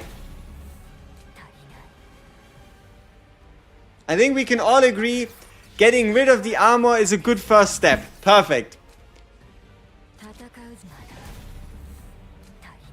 I don't know why the cost reduction is going on mealtime. Feels a little bad, nothing much I can do about it. Whatever. So if we're lucky, we can draw into big damage card, just one hit. Be pretty good. For general team morale.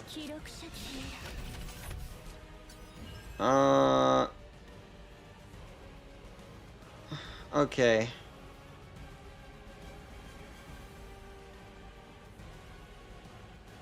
Same for 2. So we can make the other cards more expensive. And we can hit him for 3.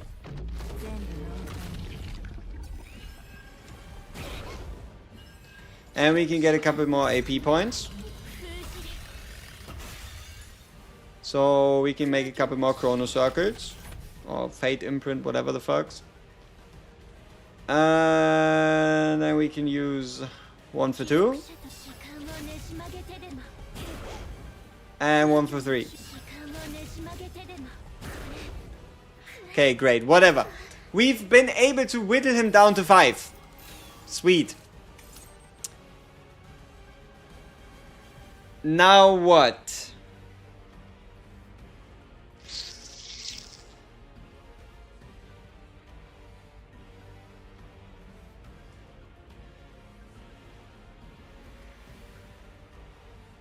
Heal first. We have a tiny amount of heals, which is great.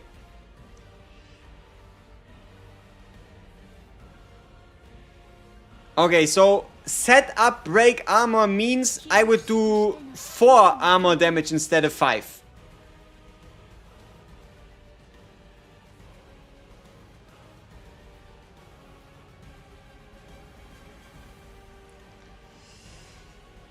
Listen. It is not very helpful to talk about sword and X mode, considering that most of us have yet to even make that proper connection. Right? No, do 5. Alright. So, how much damage are we meant to do? Some people said, okay, you need to prepare break mode and then in break mode follow up. Is that the truth? Who knows? What do we do, right? Do we just blow him a kiss? I don't know. You can do as much damage as I can. Or we could send up for bonus damage next turn. Wow. But you know, we still want to get rid of the shield, right? That at least makes sense. So we do one attack to get rid of the shield.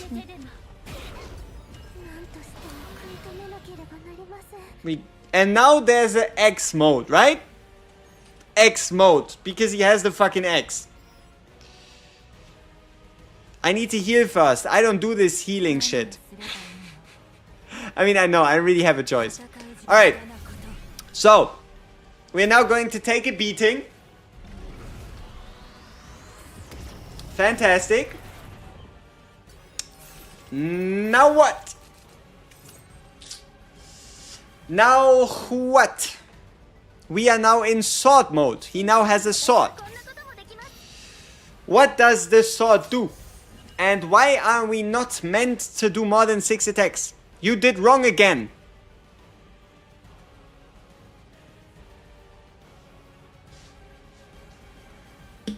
I mean, I just played a singular card starting this turn. I played a singular card. But I did wrong again. I mean, I can try going back further and you see, I played a singular fucking card that gave us 1 AP. How bad could that be? Huh? Just heal. Quantum Seed doesn't heal. The idea is it gives us a card that heals. It does. And that's great. We don't have a lot of healing. Brother, in the turn you break the armor, after break you have to play 6 more cards. How would I do that?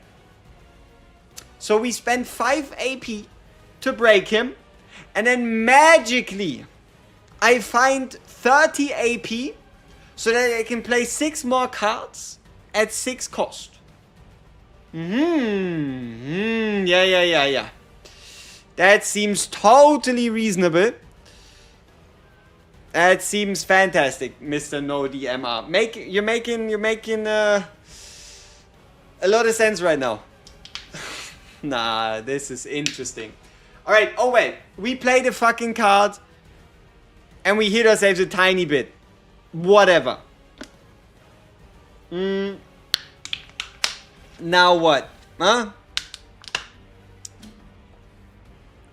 So it was something along the lines of we better make sure we don't do 6 actions, right? We don't want him to actually attack us with this sword mode thing.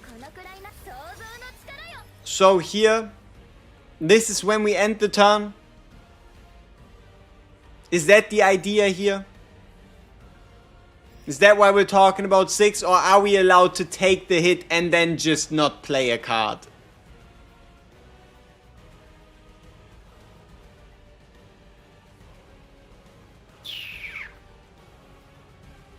Huh? We can still continue. And then somebody says end. Continue. End. It's okay. Less people knowing the mechanics help you stay and master. Alright, whatever makes you feel better, right? Alright, sure. We end the turn. And we get hit. And now he's in fancy mode. See, this is useful. Usually it took us like 100,000 turns for him to go into enfeeble mode. And then now we want to have him trigger enfeeble before we hit him, am I right?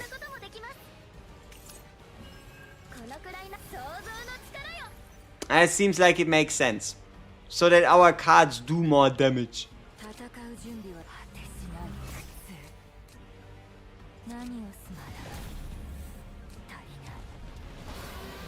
So now he has the buff. But now he's in X mode. Just attack when the icon X.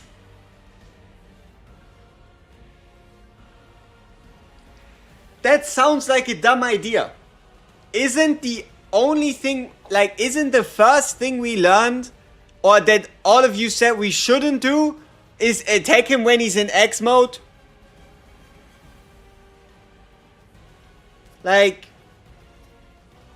how does this fit together?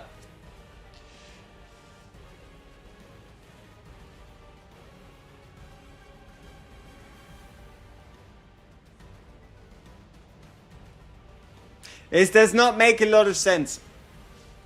It's very much big weird, big stupid. Because boss will not counterattack when X icon. But he does. Wasn't this the entire discussion? Along the lines of like, oh yeah, don't attack him in X mode because he counterattacks when he is. Isn't that what happened before? You know what? Alright.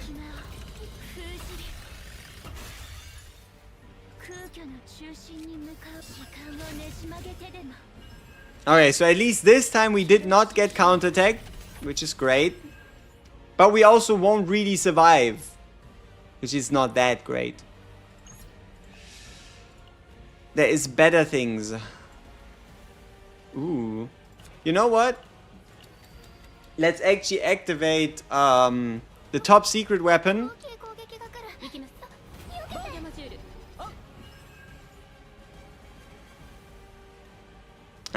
We should have done this before. Whoops. Let's go back to actions. We don't have any healing. See, I don't know what y'all expect me to do and where you expect me to pull sad healing from, but we don't have this so-called healing, you know?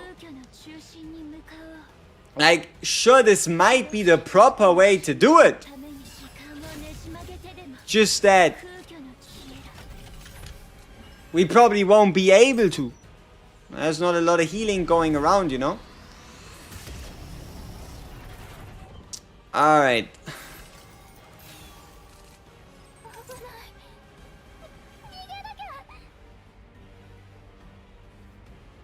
So now we're just fucked. Right? Because he has armor back, meaning he takes damage and then he counterattacks and we die. Right? So this is never gonna work out. Period. Because him going into the X mode or whatever the fuck, right? Like him, us breaking his armor starts the big hit. And the big hit is like, what, 30-40% of our health anyway. And then before that, we also lose 20 to 30% just by attacking his shield to bring it down to 0. Which means we basically die the second rotation. Yeah, Naja is my weak point. Maybe I should use... I am not going to go out of my fucking way. I refuse to get myself a draw Mika. I'm not gonna do it.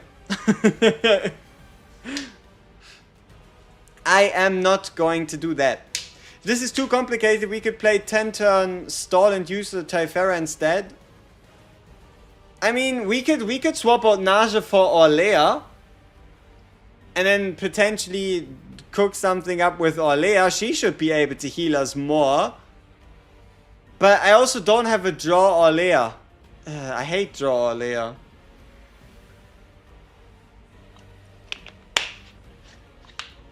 I hate draw Orlea.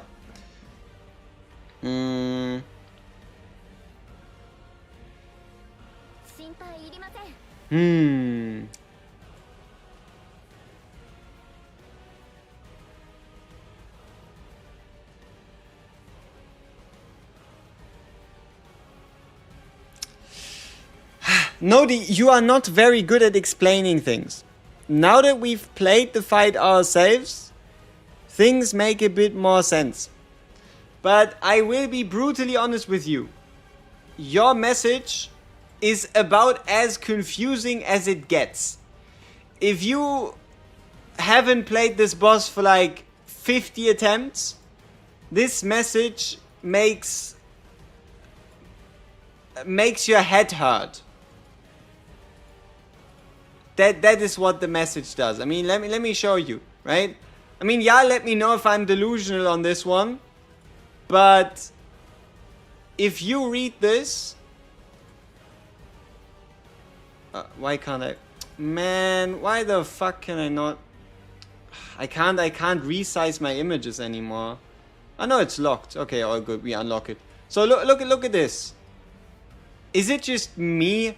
Or does this formulation just, you know, it just does what it does? Like, look, we have to play ... 6 card ... any card ... after break the armor ... then you can go to next turn.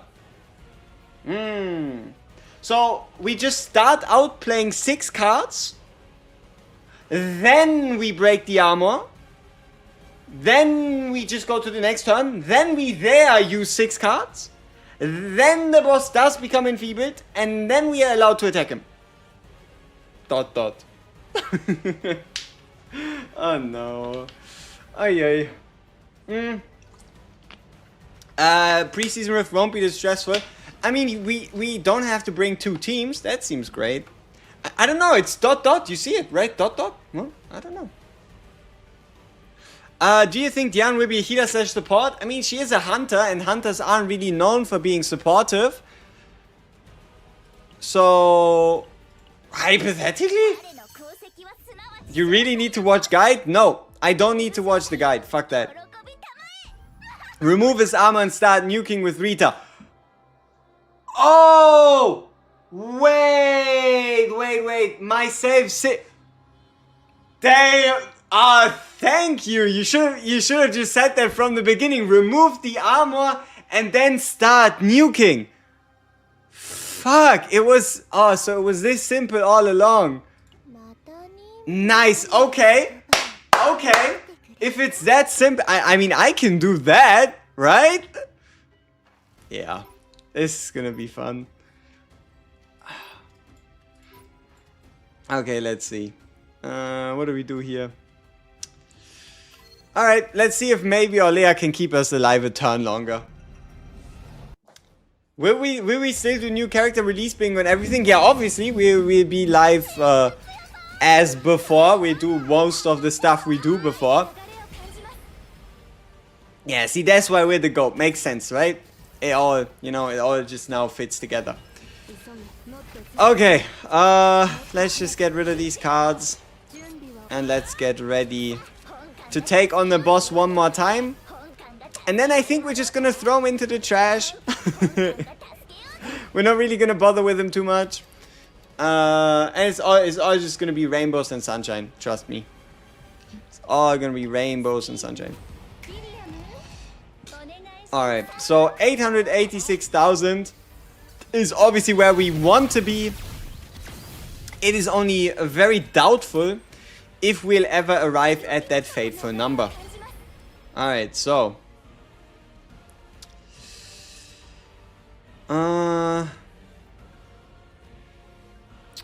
Should we try to chuck in Ray and just like cut all decks down and really just try big Typhera? But how would a big Typhera nuke even work?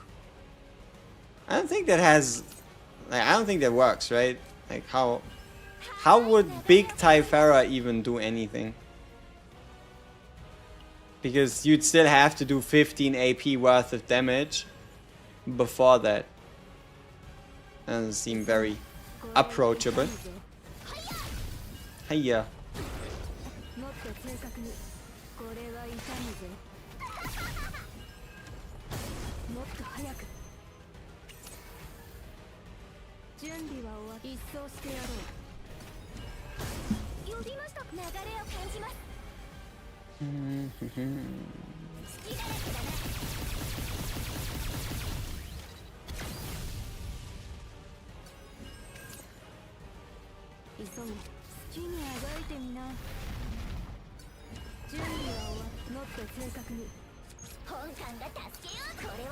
Okay, this could be a little closer.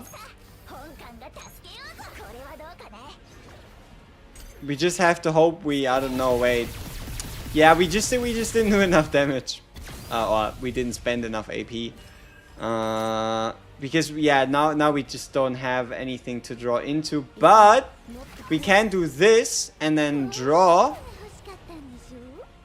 And then use Fighting Spirit and break him. And potentially, we either don't die here, which we do, or Barrett just pulls a masterclass and does 76,000 damage in a singular attack.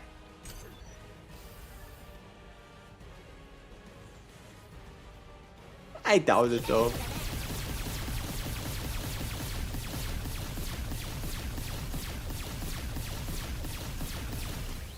Yeah, it's only like 50. Oh well. Oh. The game died. Fantastic. Is that a sign? Is that a sign that we should just, go somewhere else? I mean, look, the sun, the sun is shining. This is like one of these divine intervention moments where the sun shines through the window, the boss crashes your game. Maybe we should start, interpreting this properly. The game said it's over. Yes. I mean, this does feel like a revelation moment. We were able to escape. And keep in mind, people, we have a very valuable achievement right now. And that is our mind is still intact. If you would believe it. Does he get elasticity? Wait. This guy doesn't have elasticity?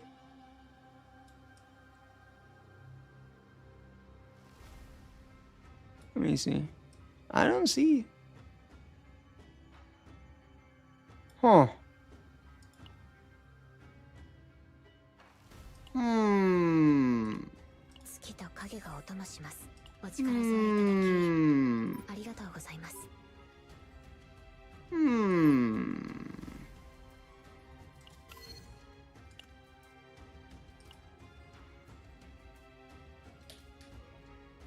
Alright, so let's see.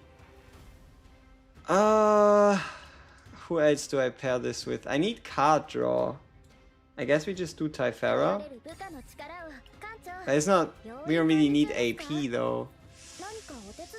Oh well, it's gonna be fine somehow. Alright, let's see. Is it time for achievement hunting? No, I just want the points. I need the seasonal points so we can buy something in the shop. I forgot that I never properly dealt with these guys.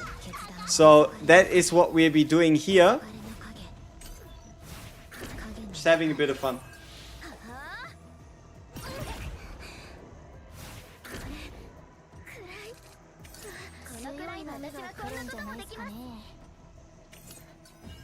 Do we have necrosis? Oh, no, we don't. Nice. And here, we can just get rid of this card. Stack up a couple more of these.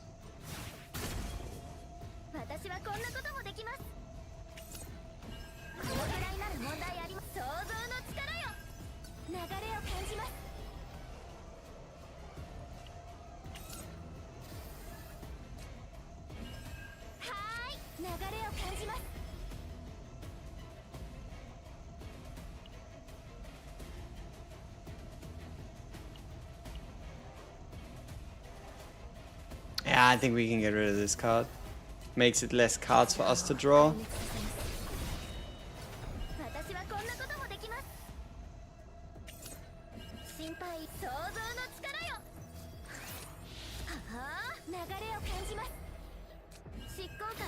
We have a bit too much AP right now. Not enough places to spend it on. Do I delete this? I mean, I guess so. It's only replacing itself after all. Alright.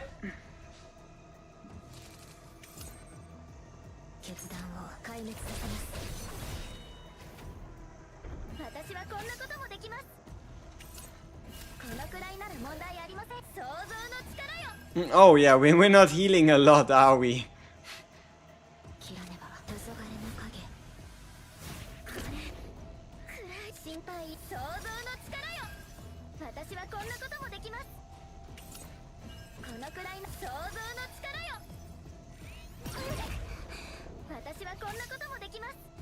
I wonder if this works.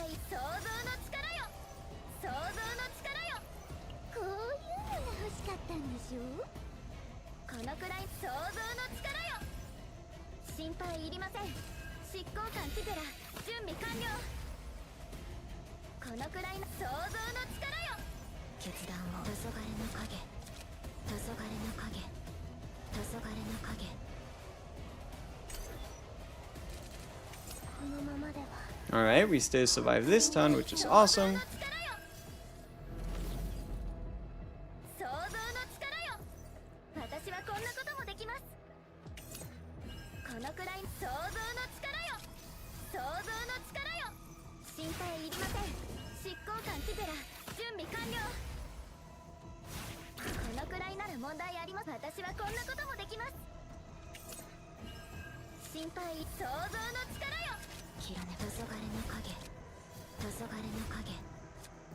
Alright, looking good.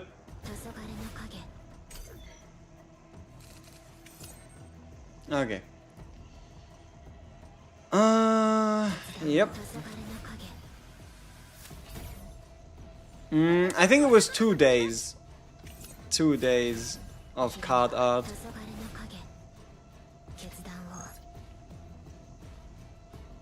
Yeah, with crits we should be fine. Wait, but his shield is jumping up. Interesting. Why is that? Alright, let's just see what happens.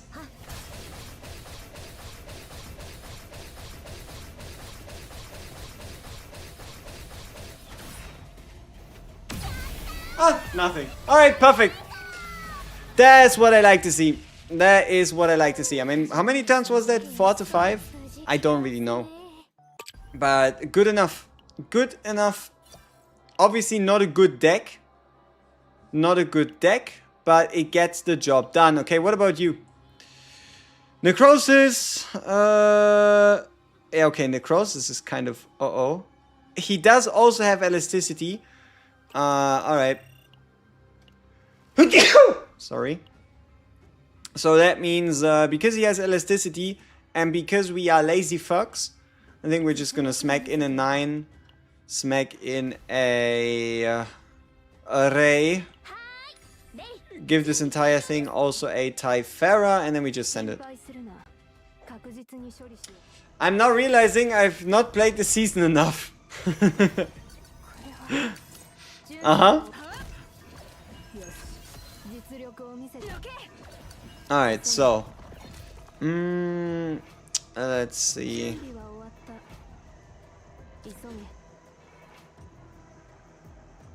Yeah, whatever. We just smack him once.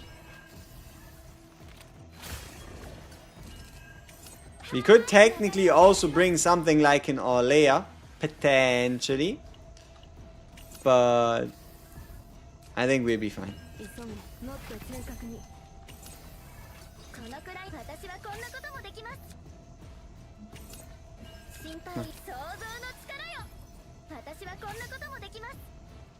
Bam, bam.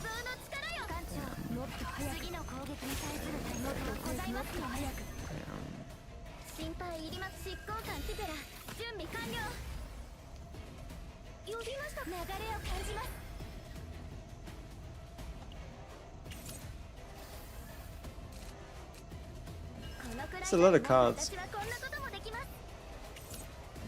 That's a lot of cards.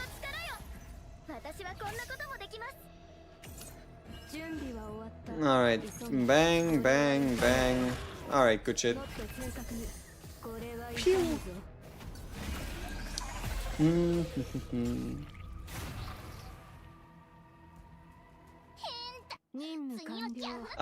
This season being so 9 focus had you sleeping for the first half. I mean, it's not necessarily 9 focus, it's just very one hit heavy focused, which obviously 9 does a lot, and also very cost interested. When does the Diana card reveal go up? Tomorrow. Diana card reveal is 20-ish hours from now. Give or take.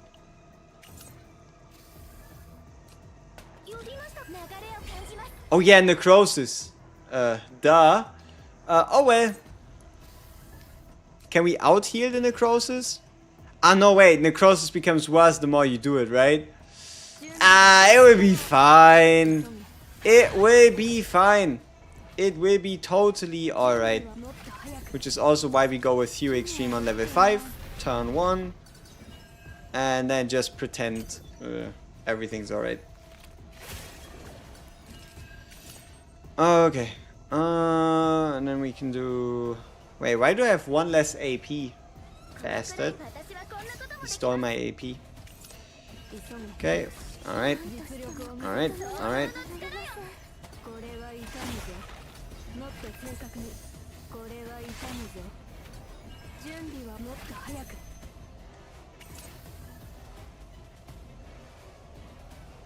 Yeah. Alright, next turn should be fine. Very easiest to clear AFK? True. True, true, true. What questions? A lot of questions. Very important questions. As a certain man would say, even the best questions. You know, once upon a time I met another guy, and you know, this guy, he truly had the best questions, which is why I decided to take a lot of questions from him so that I can ask the questions needed in the moment, so that you all know that we have in fact asked the best questions. Alright. Yeah. What do we need to do here? We obviously need to get rid of this. Okay. Yep, this can go. And what are these questions? I told you those are the best questions. Only the best questions. Any spoilers? I don't know. I don't feel like it.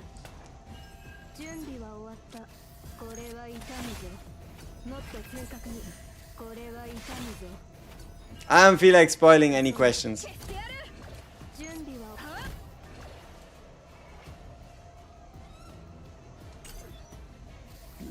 You really wish they'd make a character who's in...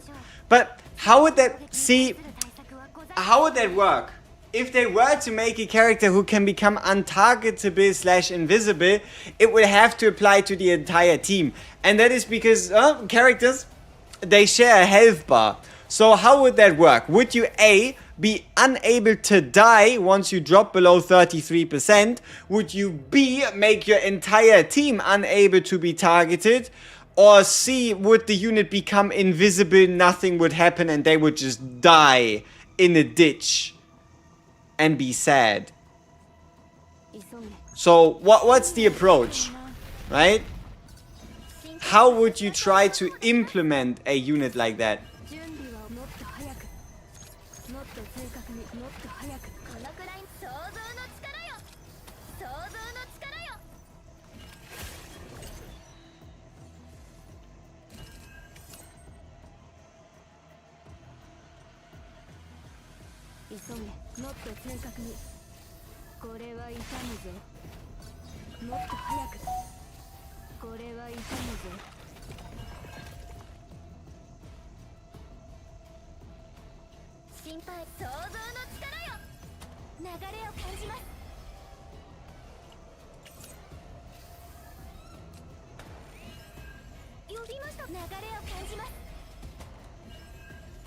Now that's just silly.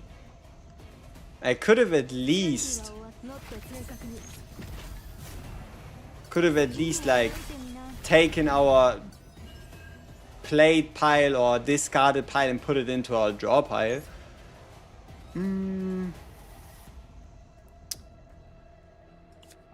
Yeah, that didn't go too well. We shouldn't really try to mess too much with necrosis, because otherwise this ends in our death. Very much so.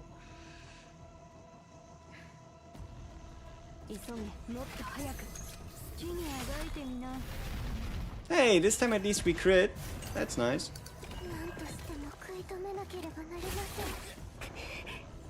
Huh. I guess we still die.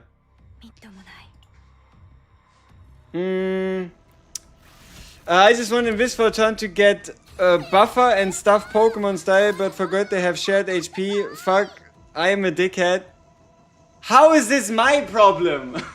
How am I at fault for the way the game works? You know, I thought you had considered this and you had some type of like great idea on how is it all going to make sense. How am I at fault for that? I don't accept that. No, no, no, no, no. I am not at fault for you forgetting the fact that there's a shared HP pool. I'm a hidden dev, so I should introduce a feature like that. Ah, yep. Now that would make sense. That would make sense, and then I'd obviously take full responsibility. No. No. Alright, let's get rid of this. I wonder if she can even do it. Like 9, that is. I wonder if this team can even beat up the guy. I guess we'll see. Bang, bang. I'm supposed to be the savior. Oh. But what am I saving you all from? That's the real question. So, Tress and Cassie's nerf was all my fault. Oh fuck, they leaked the files, didn't they? Oh shit, did they leak the DMs that I sent to the devs about how clearly the best move would be to do something about Cassius and Tressa? Because that would be such a great idea. Ah, did they finally leak the files? Ah, damn it. Damn it! I guess our run is over. I guess I always was a snake. Oh no. Oh, that's terrible. That is terrible.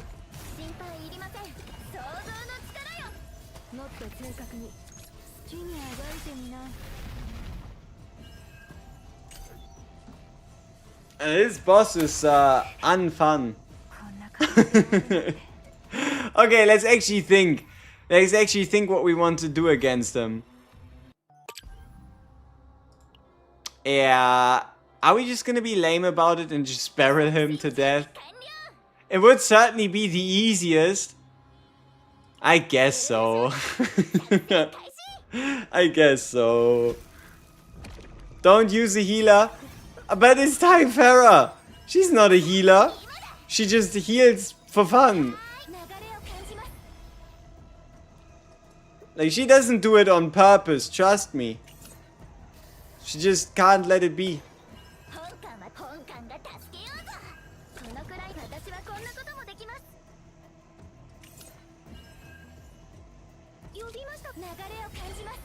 And now this might look like I'm playing a lot of healing related cards, but that is clearly just your mind playing tricks. I'm clearly not playing anything healing related here at all whatsoever at any point in time.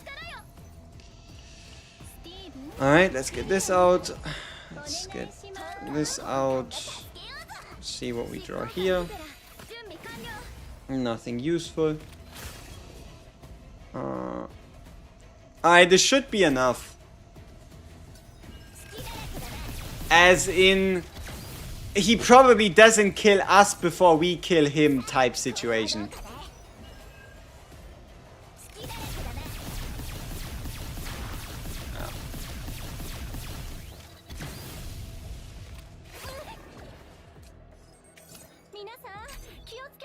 Typhara the OG, she does everything for fun, yet flat-chested. No fun at all. Aha! Bay finished the story, probably not messing with the events, didn't make much save data this season. You should do the fights. For the story campaign, you should at least do the fights because they give you a bunch of units. They give you a bunch of seasonal currency, might as well do those. This season was a barrel upscale. Yes, she became even better. She did. And we aren't even using any morale stacks or whatever. So it's just Beryl doing her thing without us really trying to do anything. Okay, so we just earned a bunch of season currency for nothing. We did the 2 fights, which is great. Rift rewards. More cumulative rewards.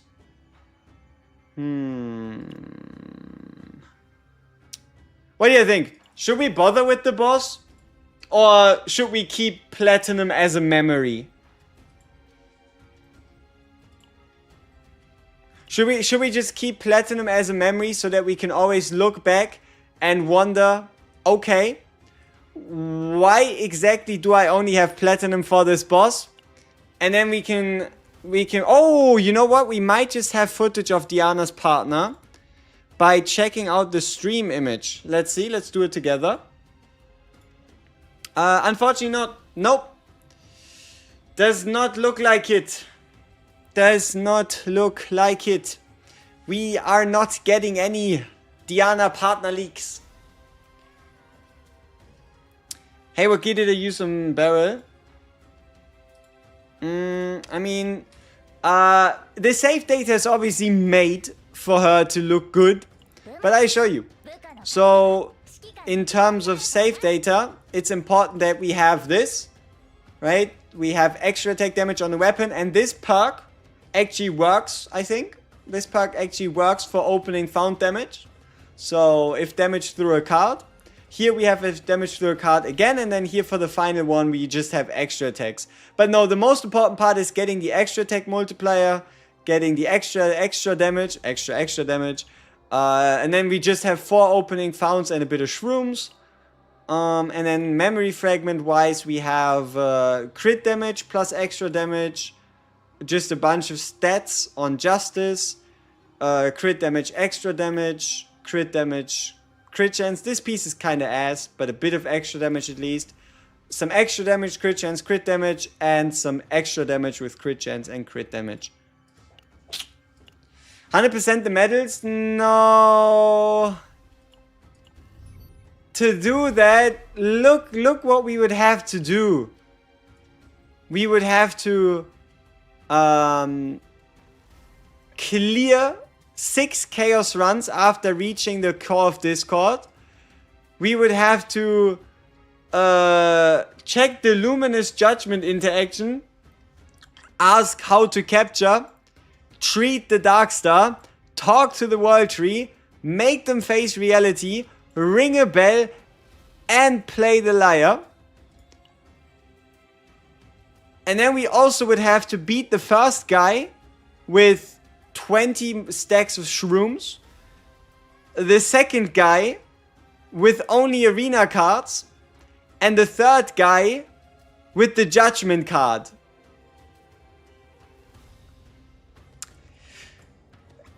And then also we need to attack the Colossus face with 10 attack cards. And we need to complete the battle after reaching 12 stacks of Enfeeble. No. No. This, even if I were to pull a 40-hour stream. Also, we would have to collect the red lumen. We would need to replicate Dullahan, whatever the fuck that means. We would also need to... Yeah, too much bullshit. This would be a 40-hour endeavor. Like, at this point, I need to stay live from here until the dev stream, finish the dev stream, finish the videos, go live again, stay alive until the maintenance, even to just barely have a chance. How do I get Spore Harvester? I mean, there's a million ways. So, Spore Harvester, you can get it at the beginning of your run by selecting paying credits or paying HP to get a legendary card, and you can get it. You can also just train, so you can do training, and then you can get it, especially if you pick up the upgrade that makes it more likely for season cards to appear in training. And then lastly, you can buy it from the shop. You can go to a shop, you can refresh, and you can buy it. All does depend on the singular condition, though, that you're exploration level 5. Which shouldn't be that bad. Make a Yuki red lumen save data. I don't like the lumens. The only lumen I accept is the purple one. I don't like the lumens, and that's because they're temporary. Temporary, one-time exhaust, neutral cards, I don't like them. I don't think they have enough of an impact. Not a fan. Not a fan. Alright, supply store.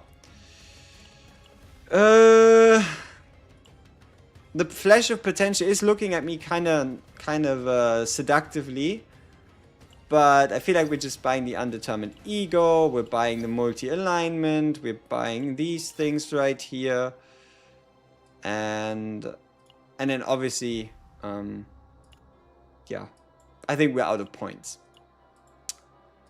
Oh well. Oh well. So, what would be interesting here? Potentially the memories. Just for more experience. Obviously Flash of Potential would be great. We could just play 1 or 2 Chaoses and we could still get it. These ones here. Yeah, maybe. Maybe we buy a couple of those. Yeah, I'm definitely a bit more interested in these affinity materials just for the sake of it. I assume we won't be able to get the achievements after the season ends, yeah? Ooh. It's likely. It's likely that you're not going to be able to do that.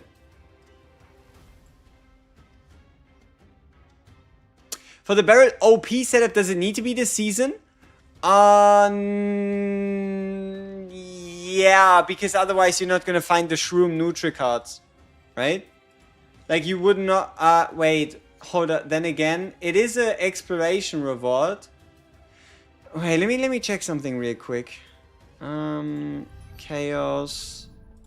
Zero System. Codex. Let's just refresh this. Deactivate, free merge, lab 0, exploration, info.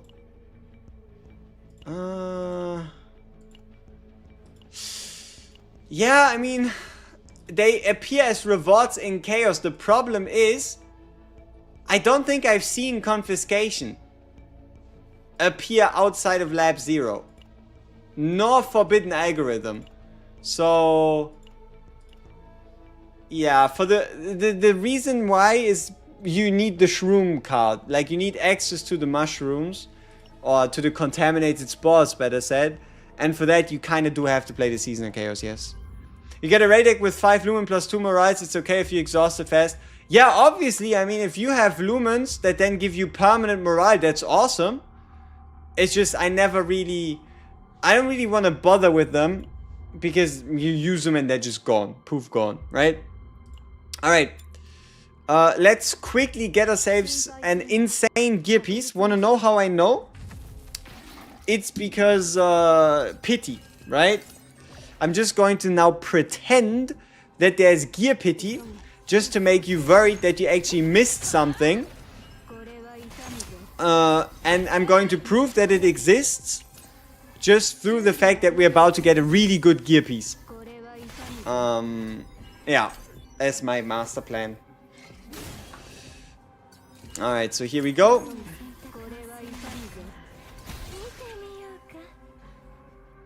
Boss is dead.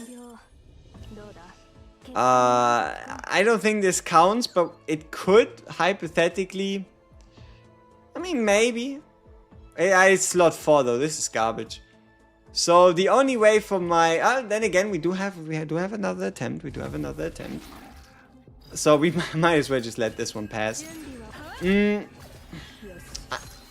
think it's like a, what, 90% chance that we're getting another gear set? Gear pity doesn't roll over. Oh, so I lost it. It's tough. You got a double crit extra damage piece when I said that? No problem. No problem. Now you just need to roll it. Now you just need to roll it and hope it rolls into the crit or at least the extra damage. This looks promising. Looked promising. But yeah, I am preparing a lot of pieces in preparation for us getting a newer gear set. Right? So we have 2,300 of these shards for now, which should allow us to craft 40 random pieces from the set. And we do also have 4 of these crafting ones. Gear pity is a thing? No, gear pity is not really a thing.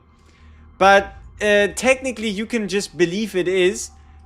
Because trust me, if you do enough gear runs, you will get a good piece. Eventually. So, in technicality, gear pity is in fact a thing. Because you will get a good piece if you just do enough runs. Okay, what was the piece we talked about? This key. And it's gonna get crit chance, right? Oh well. More materials. More materials for the crafting session. 260 more. Coming along nicely. Coming along nicely. So we can get 50 random pieces. As well as also 4 dedicated craft pieces. That should be enough to make a new gear set. And if that's not enough, we can also obviously always buy additional stamina. But we do have 300 ether in backlog as well to do 5 additional runs. Yeah. Hyperspace Basin is gonna be a little annoying, not gonna lie to you. How do I do this best? Probably just a Serenia. And then just make the thing on auto and it will be fine. You know what? I mean, I'd assume Barrel. Nah, Barrel is typeless type damage.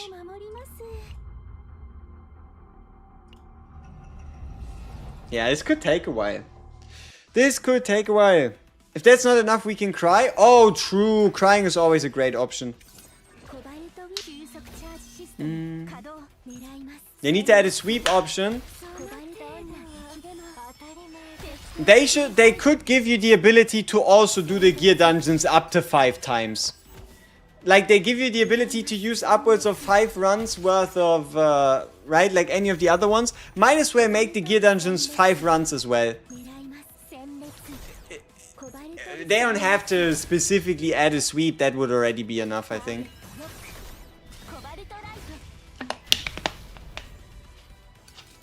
They did say they were gonna let us use stuff from older seasons in the future, yes. So they will introduce with the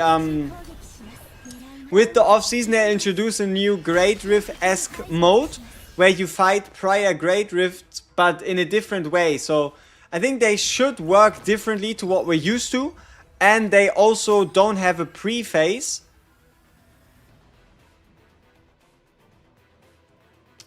Yeah, okay, I think this still ends up being fine. Oh yeah, this was for Shizuru. Yeah, I remember now. Basic Shizuru.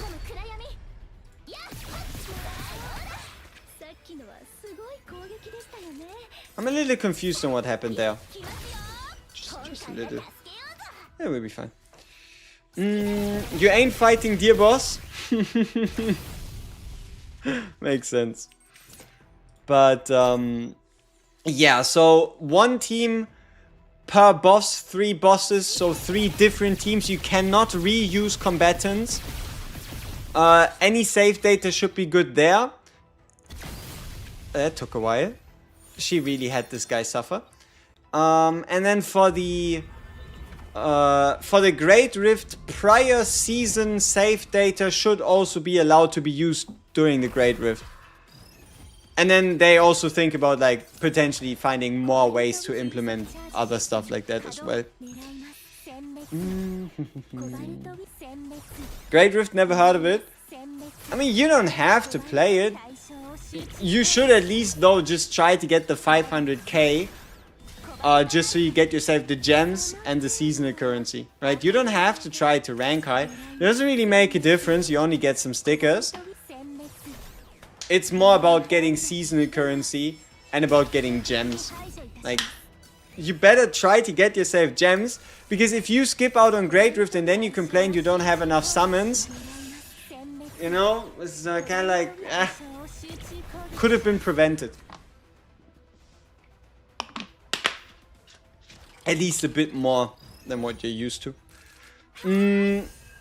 Now, the question I gotta ask myself here is... what the fuck happened there? Double exhaust? Oh, it's the double exhaust plus purple card. Oh.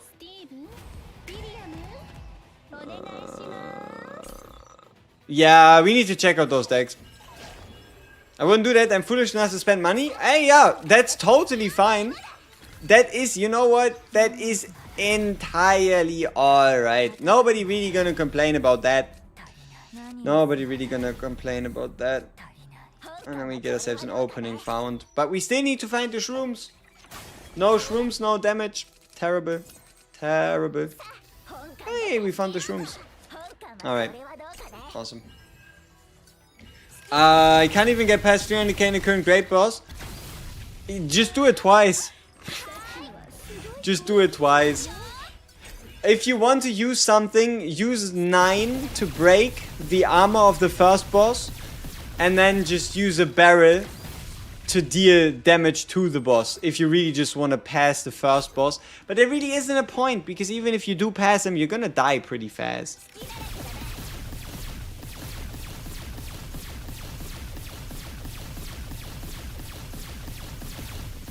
Ah, you thought the last guy was gonna transform to Cthulhu? You know what? I thought as well.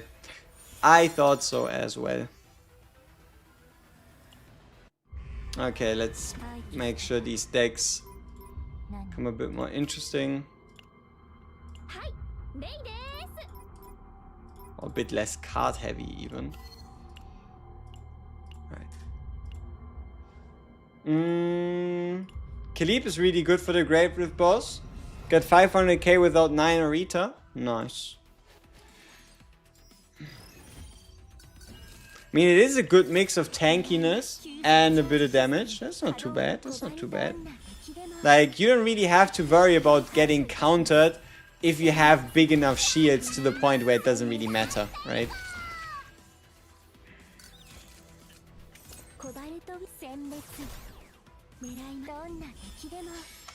But yeah, let's see. So...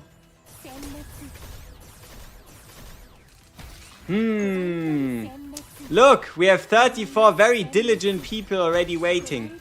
Woo!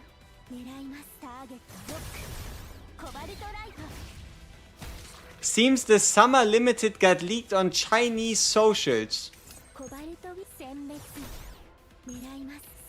What do you think? Do we bother with this, or do we wait for the devs to officially announce it? I mean, I would assume we're gonna get information for the next character probably as early as tomorrow. What do you think? Should we bother with it? Should we bother with the leaks, or should we just wait for the devs to tell us what they want to tell us?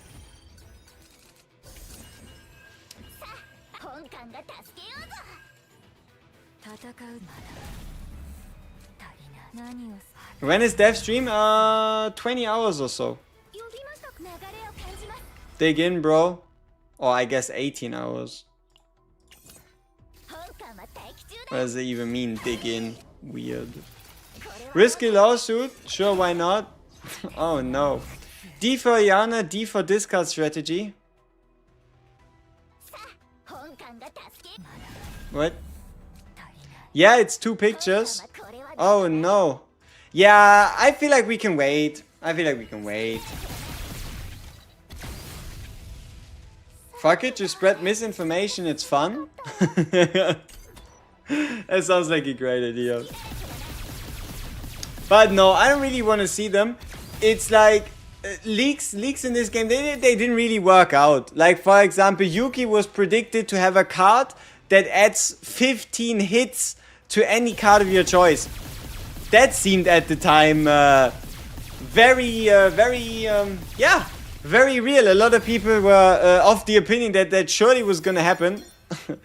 She was gonna get a card to add 15 or what was it, 20 hits to a card of your choice. I think we still don't have HP based and shield based damage yet, no? Oh, shield based damage has been a thing since game launch. Maribel. Shield based damage has been a thing, and to a degree Maribel or like some cards give you a shield based on max HP, so technically you have shield scaling off of max HP, off of which then damage scales.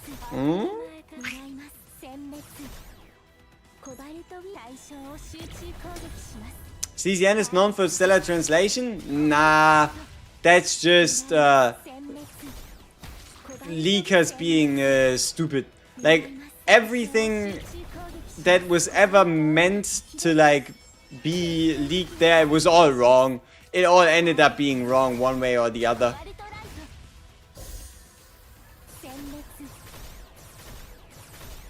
We don't have any stun effect, charm, or options to prevent an enemy from attacking. Maybe Diana will do that. It's plausible. Magna has shield damage. Magna has damage that turns into a shield.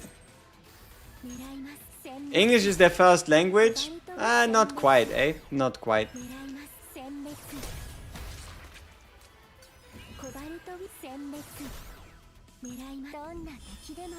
We never got the supposed 4-star. True. And that is one of those things we definitely want to get to the bottom of.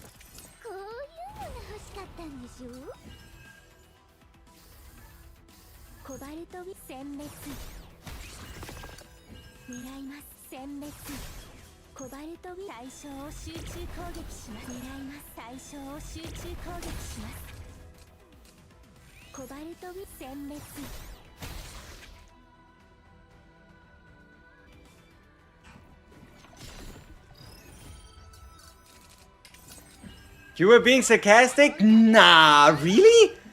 What? Were you? Fuck, I must have missed that.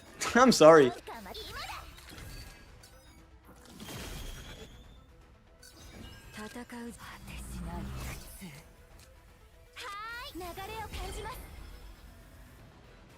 Alright, so we again need to find ourselves the shrooms and then we can get some easy rewards. Partners playable. I mean, I don't know. Is it even something that's realistic? Because yes, they do have the modded, right? They have the way the characters look. But they'd have to like invent the entirety of like a brand new kit and whatnot. And maybe they make like a mode where you can pretend to play with a partner. But yeah, at that point, they might as well just do another character instead of just using the visuals of a partner. Ooh, anticipations for the anniversary unit. Are we talking half or are we talking full anniversary? Because full anniversary, that's still a long while away. Full anniversary is still a long away. I mean, you know what? It's actually not that long anymore.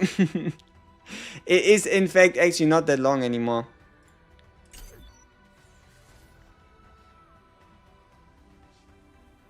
Full anniversary.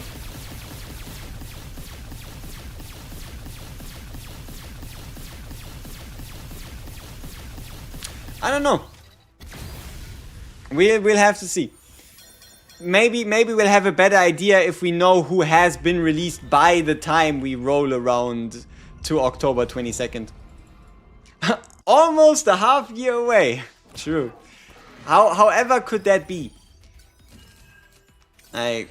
It's not as if there was a landmark coming up telling us that we would be half a year away, right?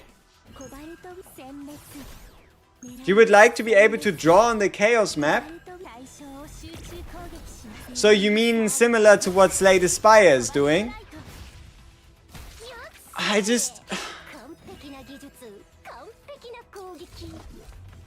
I don't feel like you need it. At least not as much. It's just like, I don't know, are the paths winding enough to justify having to add like that additional fee? I mean, I guess it's just, sure, if they can implement it, why not? What if they release a male character and have any? It would be a power move. It would be a power move, but I have no idea if they ever will. Currently, we are going 0 for 9 with Diana. And we might just go 0 for 12 with the entirety of the Season 3 cast. Though I am hoping that somewhere in there, you know, somewhere in Season 3, we shall see someone, you know.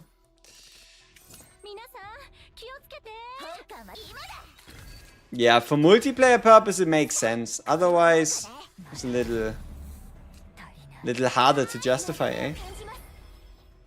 If you want dudes, why not just play Love in Deep Space? No. See, it's not about dudes in the multiple. One would be fine, you know? Like, people would be happy, at least for like a few months.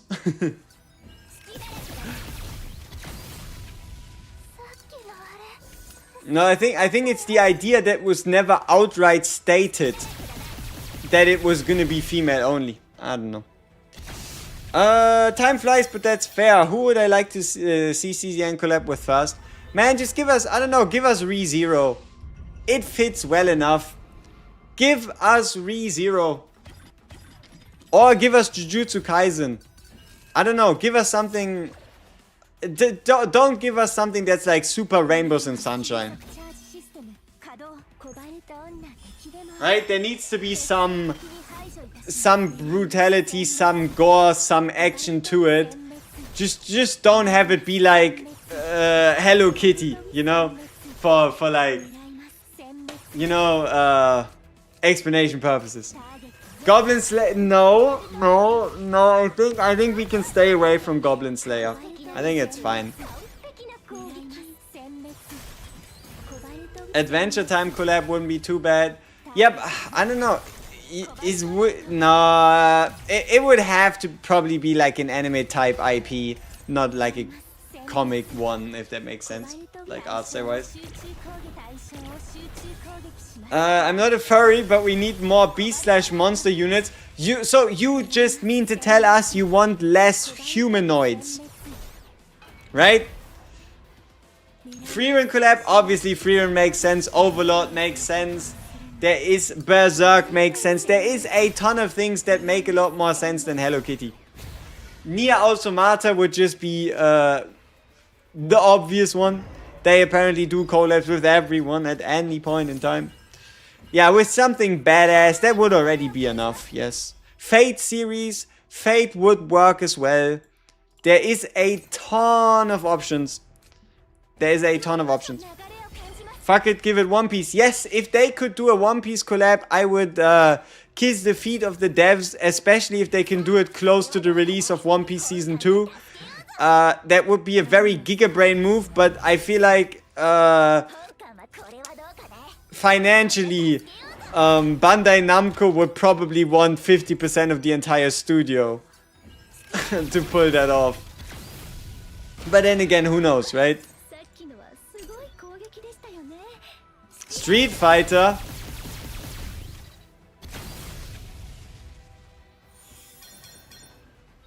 We do need somebody to punch people, right? We have guns, we have swords, we have summons, we have claws, we have bullets, right? Obviously guns and bullets, right? We have homing lasers, but where is that close quarter combat? I mean, technically Magna, but I don't really counter like that. I don't know. Meilin does punch, yeah, but I don't know. Maybe like a 9 style big punch. But I guess they would,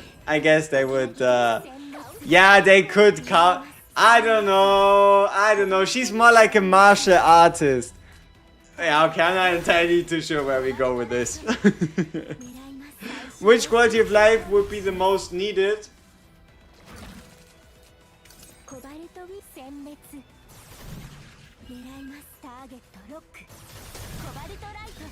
I don't know. Honestly, I don't know. At Goku. Mortal Kombat would be incredibly difficult. Because it's always harder to adapt someone into a different style than the source material, right? One Punch Man, yes. One Punch Man would be interesting. I mean, he is fighting monsters all the time. But then again, there wouldn't be a lot of expression to a One Punch Man. Because it would be one punch and then the enemies die, or it wouldn't be a good collab. Marsha and the Bear. Aha. Why are there so many Goblin Slayers? What's going on? Why would we need Goblin Slayer? Anyway. Could I check your 9 counter builds? Have you pinged me on it? Because if you haven't, then how am I meant to check it? But if you have not. See, this is the thing. You should ping me, right? Ping me first, ask questions later. Okay, here we go, general. Let's have a look. 9 counter build. A 480% defense-based damage on ally counter attack. Activate this card. experience strike for 1 turn when an exhaust card is activated, 1 counter attack. 252% defense-based damage, damage by 80% for each ally owning counterattack. When a counterattack is gained, 1 honed edge, 1 morale, 1 resolve. Too many fighting spirits. You could have just cut them. Like, I mean, I guess you could play fighting spirit to play the Hue ambush 3 times and then have the final version be played on counterattack. I guess that would work. It's just a lot. You need a lot of draw for the rest of the team. That's for sure. Wrong counterblade. You want the one that gives counterattack at start of turn. Isn't that a neutral version? That gives you 1 counterattack at the start of the turn. You're not gonna need that. But I don't plan to play Hue at all. But then why do you have Fighting Spirit in there? See, if you don't plan to play Hue at all, why Fighting Spirit? What does Hue Flash do? Hue Flash, whenever you exhaust a card, it reduces in cost. So basically you can, if you have somebody like Luke, you can play the entire Hue line for free. Would probably prefer the weapon that applies vulnerable every 3 cosplay. That would work as well. We need more greatsword characters. We already have a lot of characters with big swords. We have Shizuru, we have Yuki, we have 9. Like 3 characters with big swords is already plenty. For now. It's already plenty for now. I don't think we need that much or that many more of those. Most people don't ping me, WG, ping me, you moron. Hey, close enough, right? Like, if you want to share something with the stream and you want me to have a look at it, then that's the easiest way. Because there's too many channels. Shizuru? I mean, I would count Shizuru as having a great sword. Like, it might not be a great sword, but it is a great sword, if you get what I mean. 9 only, the rest are frauds. Then just play 9 only. Duh. Like, where's the problem? Then just play 9. Then again, yeah, Khalib, she does have something close to a great sword. No, we want Guts. Yeah, but that is a Berserk collab. At that point, you might as well just ask for a Berserk collab instead of a greatsword character. And we would all be able to agree with you, because you asking for a greatsword character instead of asking for a Berserk collab is closer to you wanting another normal character to be released that also features a greatsword. Again, even though we already have 9. You see? You understand? You picking up what I'm putting down?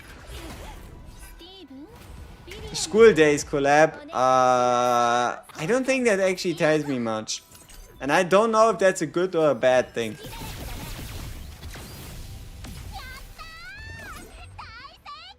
Isn't it called Greatsword Akia with Khalib? Shh!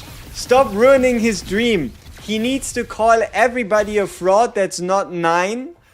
Even though there's a card called the Greatsword Akia. It's not important. Right? It's not about being right, it's about the spirit. School Days. Guy cheats on girl, gets killed by girl. Great. Good for him. She uses it as a stick. You did say that, but you did never really explain what that even means. To use it as a stick. Give us a DXD collab with demon angels and big plots. The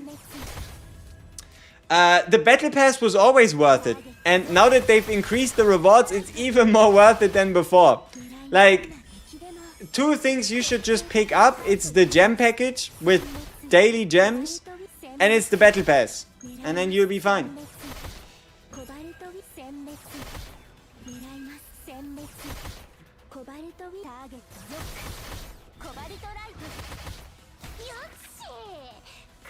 You know, gacha games, they don't really usually collab with each other, so you can't really expect much in that department. Did I reach master? No. We have we've attempted, we have played the fight, and then the boss crashed the game, light shone through my window and enlightened me on the fact that I am fine with taking platinum on the boss.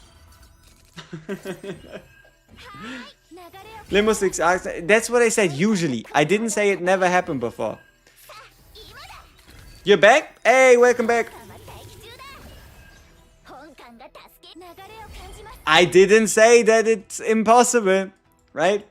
Did not say that it was never gonna happen.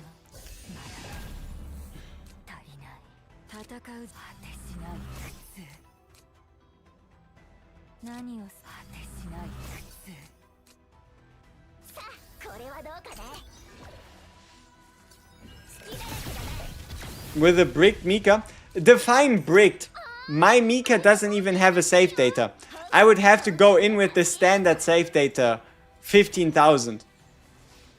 That's how much I enjoyed Mika this season. I didn't bother with her.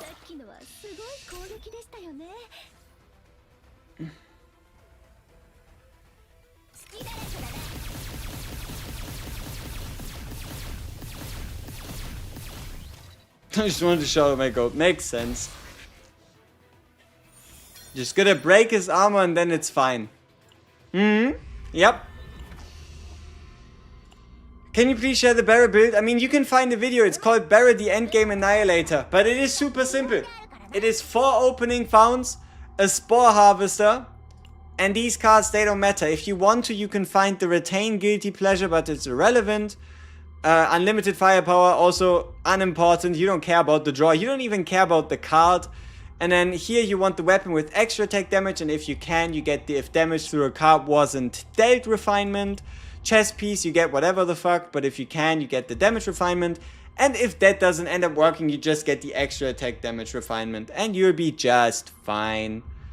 And then gear-wise, you get yourself 2-piece, you get attack, you get crit damage, you get justice damage, so it goes attack, justice, crit rate. And then substats, you go crit rate, crit damage, and extra damage, and you're done. Yeah. Come on, Dokuta, nuke the stupid captain Triple S Nightmare. Why is it Triple S all of a sudden? Where did the extra S come from? Isn't it the SS Nightmare? I don't know.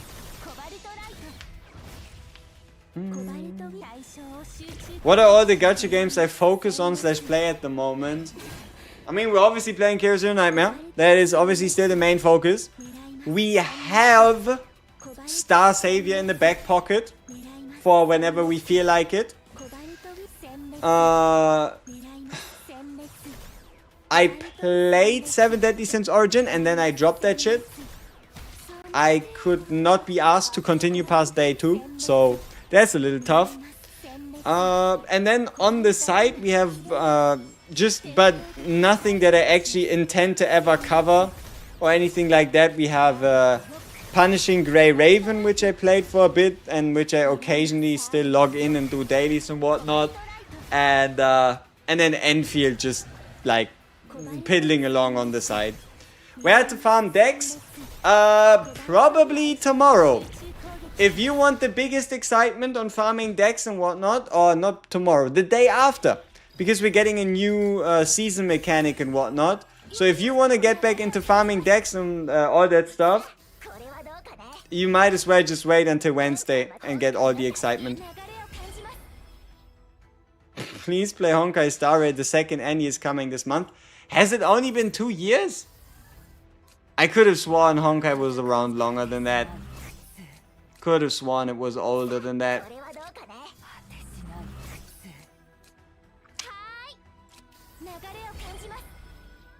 Oh no, I think we're alright. I think we're alright. For me, it's a bit too late to start Honkai. I either start games at the very beginning or I ignore them. That's close enough.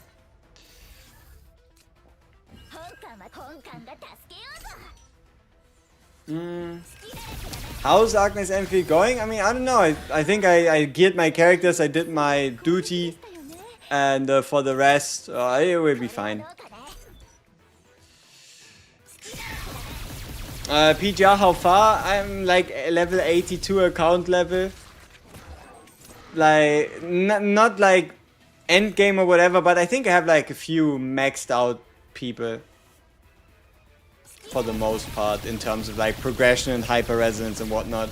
But only barely so.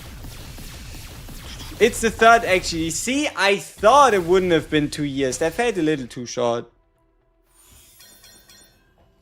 It's actually in a decent place. I mean, that's good for them. Okay, big gems.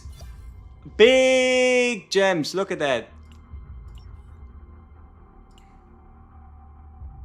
What do you think? How many dupes will we be able to get tomorrow for Diana? Any predictions? 2 days, sorry. A day and 10 hours. We have... What is this? Maybe 200 summons? 190 to like 200? 5? That's a lot. Especially keep in mind, if worst comes to worst, we actually need to spend 140 summons for a singular copy. Uh-oh. Uh-oh. I E2 most of these end characters, so I'm gonna go for E2 again. Makes sense. How do you know how I can complete the real fake replicated Looty complete?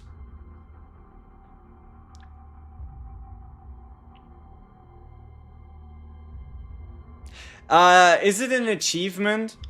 Because if it is, I don't remember the exact name. Maybe somebody from chat does.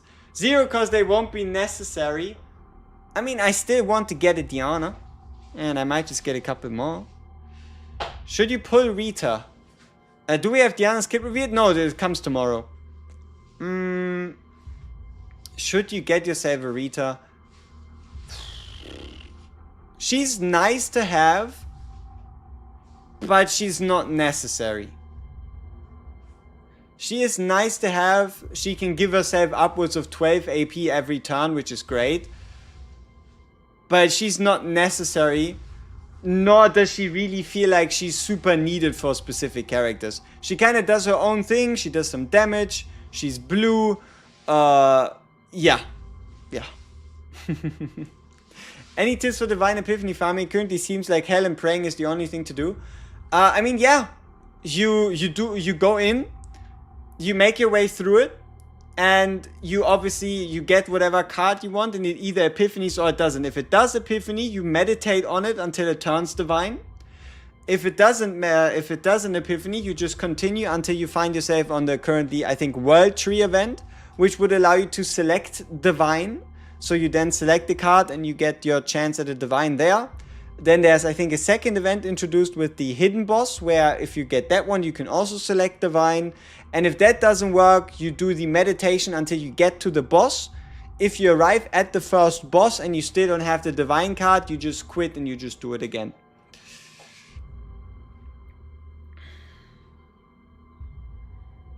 I still don't get what you're supposed to do with her. Oh, damage.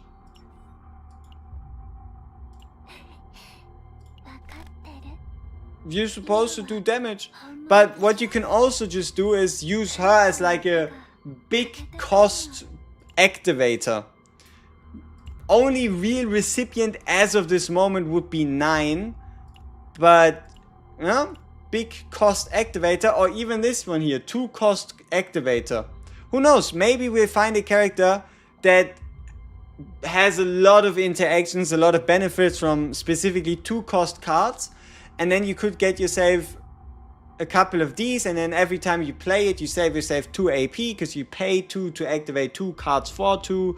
So, technically saving you 2 AP. You might even get this with like 1 draw or 1 cost less, spending 1 AP to play for, technically giving you 3 AP. Like, yeah, there's some interesting parts in here. It's just nothing that's like immediately obvious that needs to be done a certain way. Anchor shot dupe epiphany. Valid.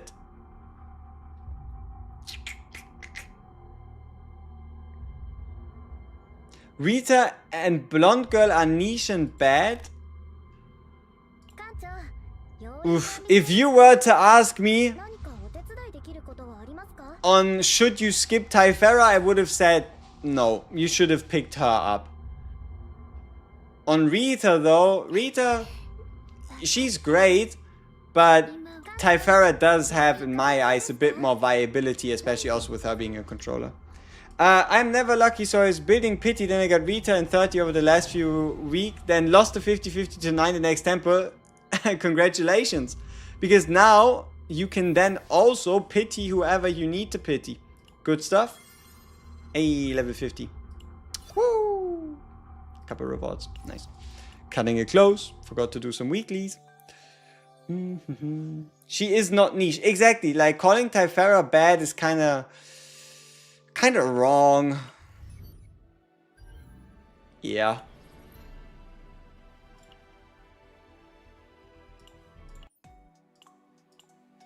I have 140 normal pulls saved, waiting for a wish list. I mean, there should be one at some point. The only question is, how long is that gonna be? Huh? How long is it gonna be? It's the multiplying form with the Looty and replicate the Looty. There's 2 others with replicated Darkstar pirates. Aha! So it's the multi-Looties. Seems right. Seems right. Hey, 100 gemsies. Nice. I hate inconsistent supports and Gamba in a kit. Then just don't Gamba. Like, if you don't like Gamba, then just use a version that doesn't gamble. Like, here, this one's super straightforward. You select one archetype, whichever you select, and then you get 2 of them. You can also draw 1. And then you have this one. Whenever you create 2 archetypes, create an identical one, meaning every single one of these is gonna end up giving you 3 of whatever you decide to pick. This creation and destruction, super simple. When AP is 0, you get one of these. It costs you nothing. And this event horizon here is, I guess, the only part where you could argue gambling due to it becoming either AP, draw, or damage amount. But regardless of what gets upgraded, it's still a good card. And then, yeah, here you either pick up the one that allows you to draw multiple, or you can do the gambling where one of the random effects gets doubled, but you don't have to.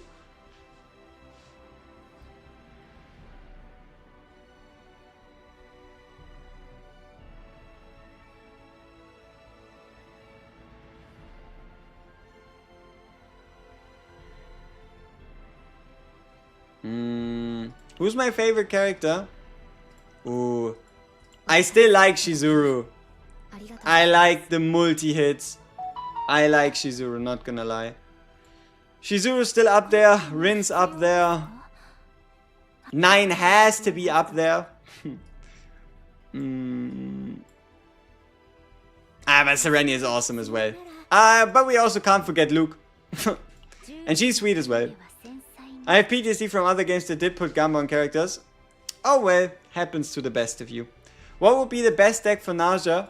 I mean, the most fun deck I found so far is something close to this. Double draw voluntary control is disgusting. But no, realistically, what you really want to go for is just a bottomless hunger with draw 1. On it, you can either pick the 3 veracity version or just the 2 cost reduction version. Both work. And then, depending on who you run her with, the basic attack voluntary control is quite great. If not, you just pick up a standard voluntary control. You still don't have Luke. Where my Luke? Where my Luke? My Luke is here.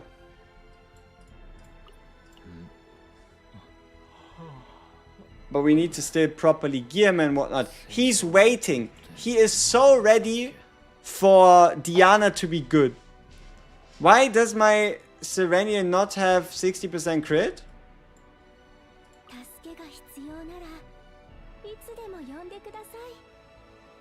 Why would she need 60% crit? Like this 5% homing modifier. That's alright. That's alright. Like, I think a 56 on 223 stat line is a lot more fun to look at. I'm not too bothered by getting the additional 4%, but I could definitely still swap some pieces around if I ever really feel the need to go above 60. Huh? You have E5 for now, I just want my boy Luke? Makes sense.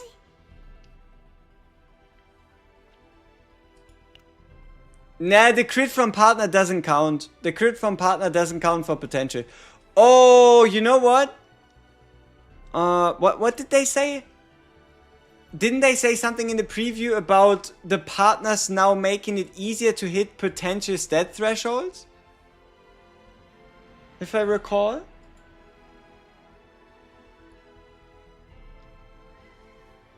Let's see. Preseason preview.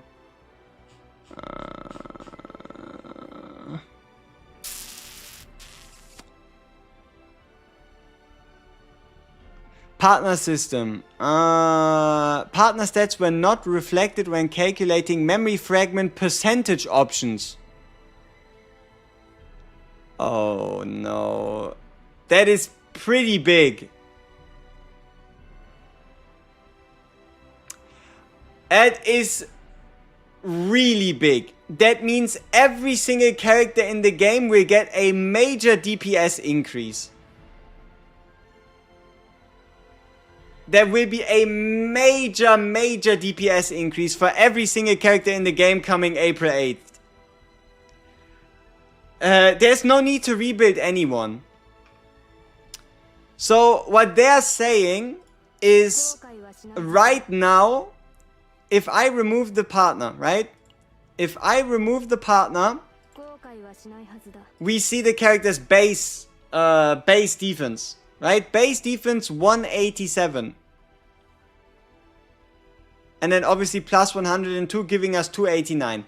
What they're saying is when you now add a partner in, it still says your base is now still 187, but it says plus 146. What they're going to do is they're going to take the 44 that we now get from the partner and add it to the base. And what that means is that every single percentage multiplier here is going to become more valuable. Specifically, this piece is now going to become more valuable because higher base values, but also the percentage substats themselves are going to become a lot more valuable.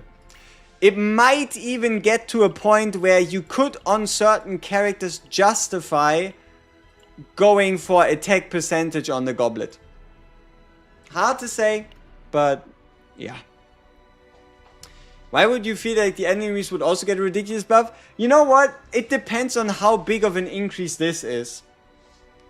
Like, here, stat increases through passives will be significantly increased. So, for those of you that are currently using 4-star and 3-star partners, don't worry, 5-star partners will become better.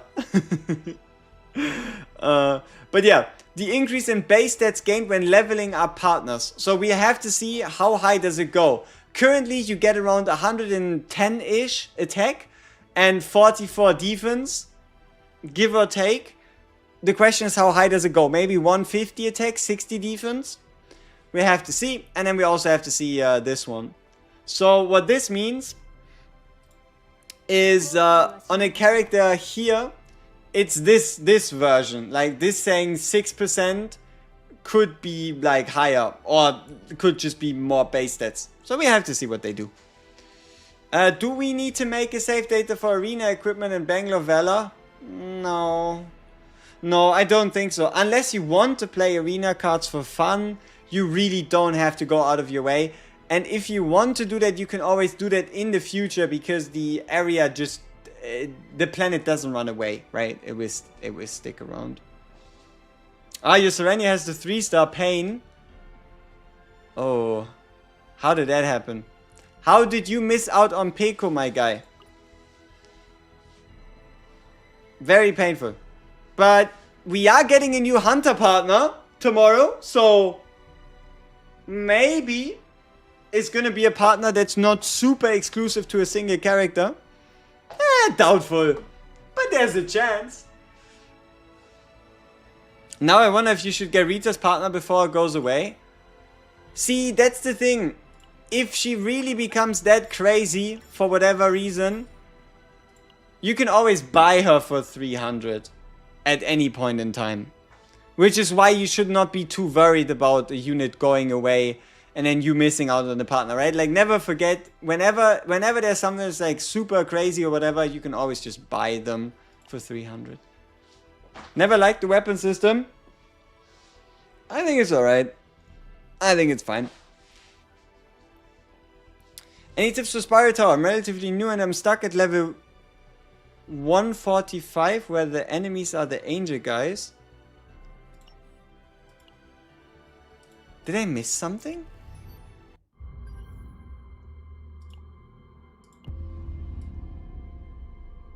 Oh, you mean level 145? Because there is a stage 145. It's just we don't have that one unlocked yet. So you mean the enemy level being 145? Alright, let's see. Here? Ah, these guys? Let's see, what helps against these enemies? Let's think. So the idea here is with these two guys, Mr. Seraphim and Mr. Archuros, you kind of want to kill them at the same time. So preferably you want to hit Archuros and you want to hit Seraphion, right? Like these two guys you preferably want to kill at the same time. If you kill him too early, he just revives them. And if you kill him too early, he just empowers himself too much.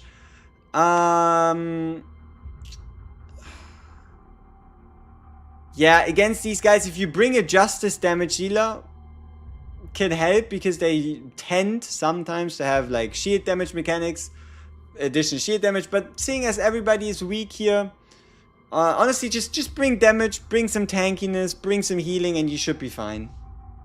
Is Diana limited? Most likely not. No, they probably would have let us know before. The golden age of partner makes sense. The elite stops you completely. You could like, I think you might just have to redo your decks or whatever approach you're taking, right? Like for example, preferably depending on what you have, like you either have mega damage, then you don't need any defense. But if you don't have mega damage, then you need to like either find a way to do low damage and big shields, or just get a character for damage, a character for survivability like shielding, and then a character for healing, or just a character with so much healing that you can then like run something like double DPS. Your old account is missing, so you start over. You're dumb for skipping Serenial. Oh no. When would a limited character gonna rerun? Probably around the time they released before, so you can expect Serenial coming back on Christmas, which is 8 months away. But yeah. Yeah, 9 with Ironclad Hue is pretty good.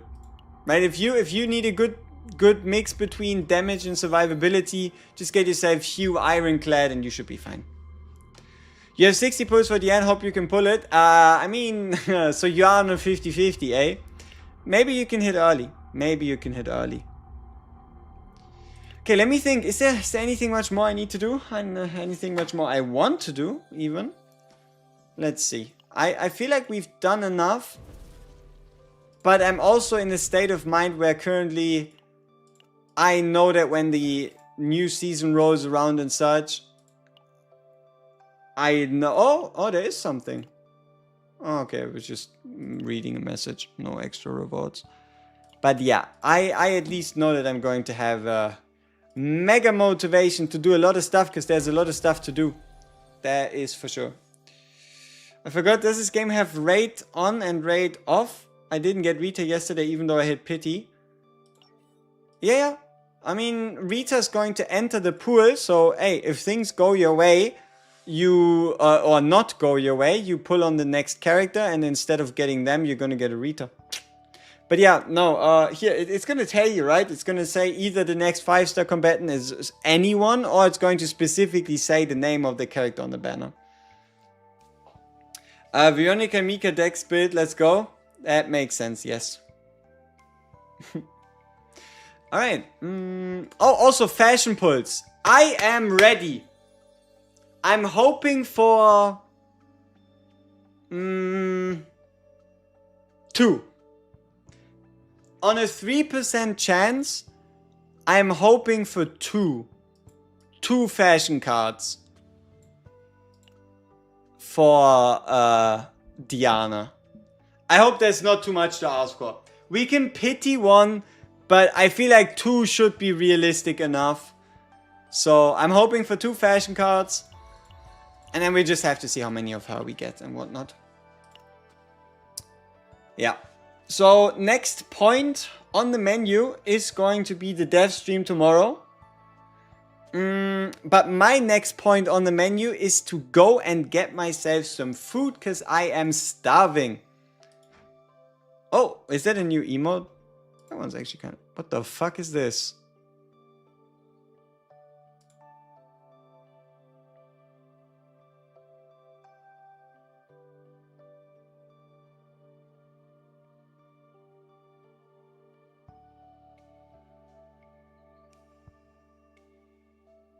That is not Rin.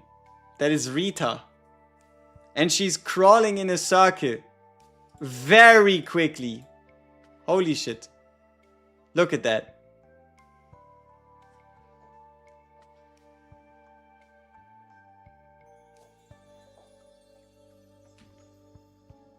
But yeah, the Discord server does have... I mean... Wait.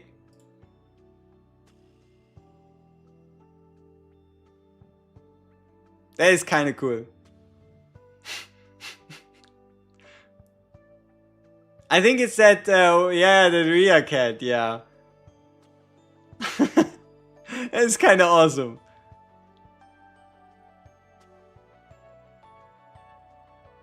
That is kind of awesome.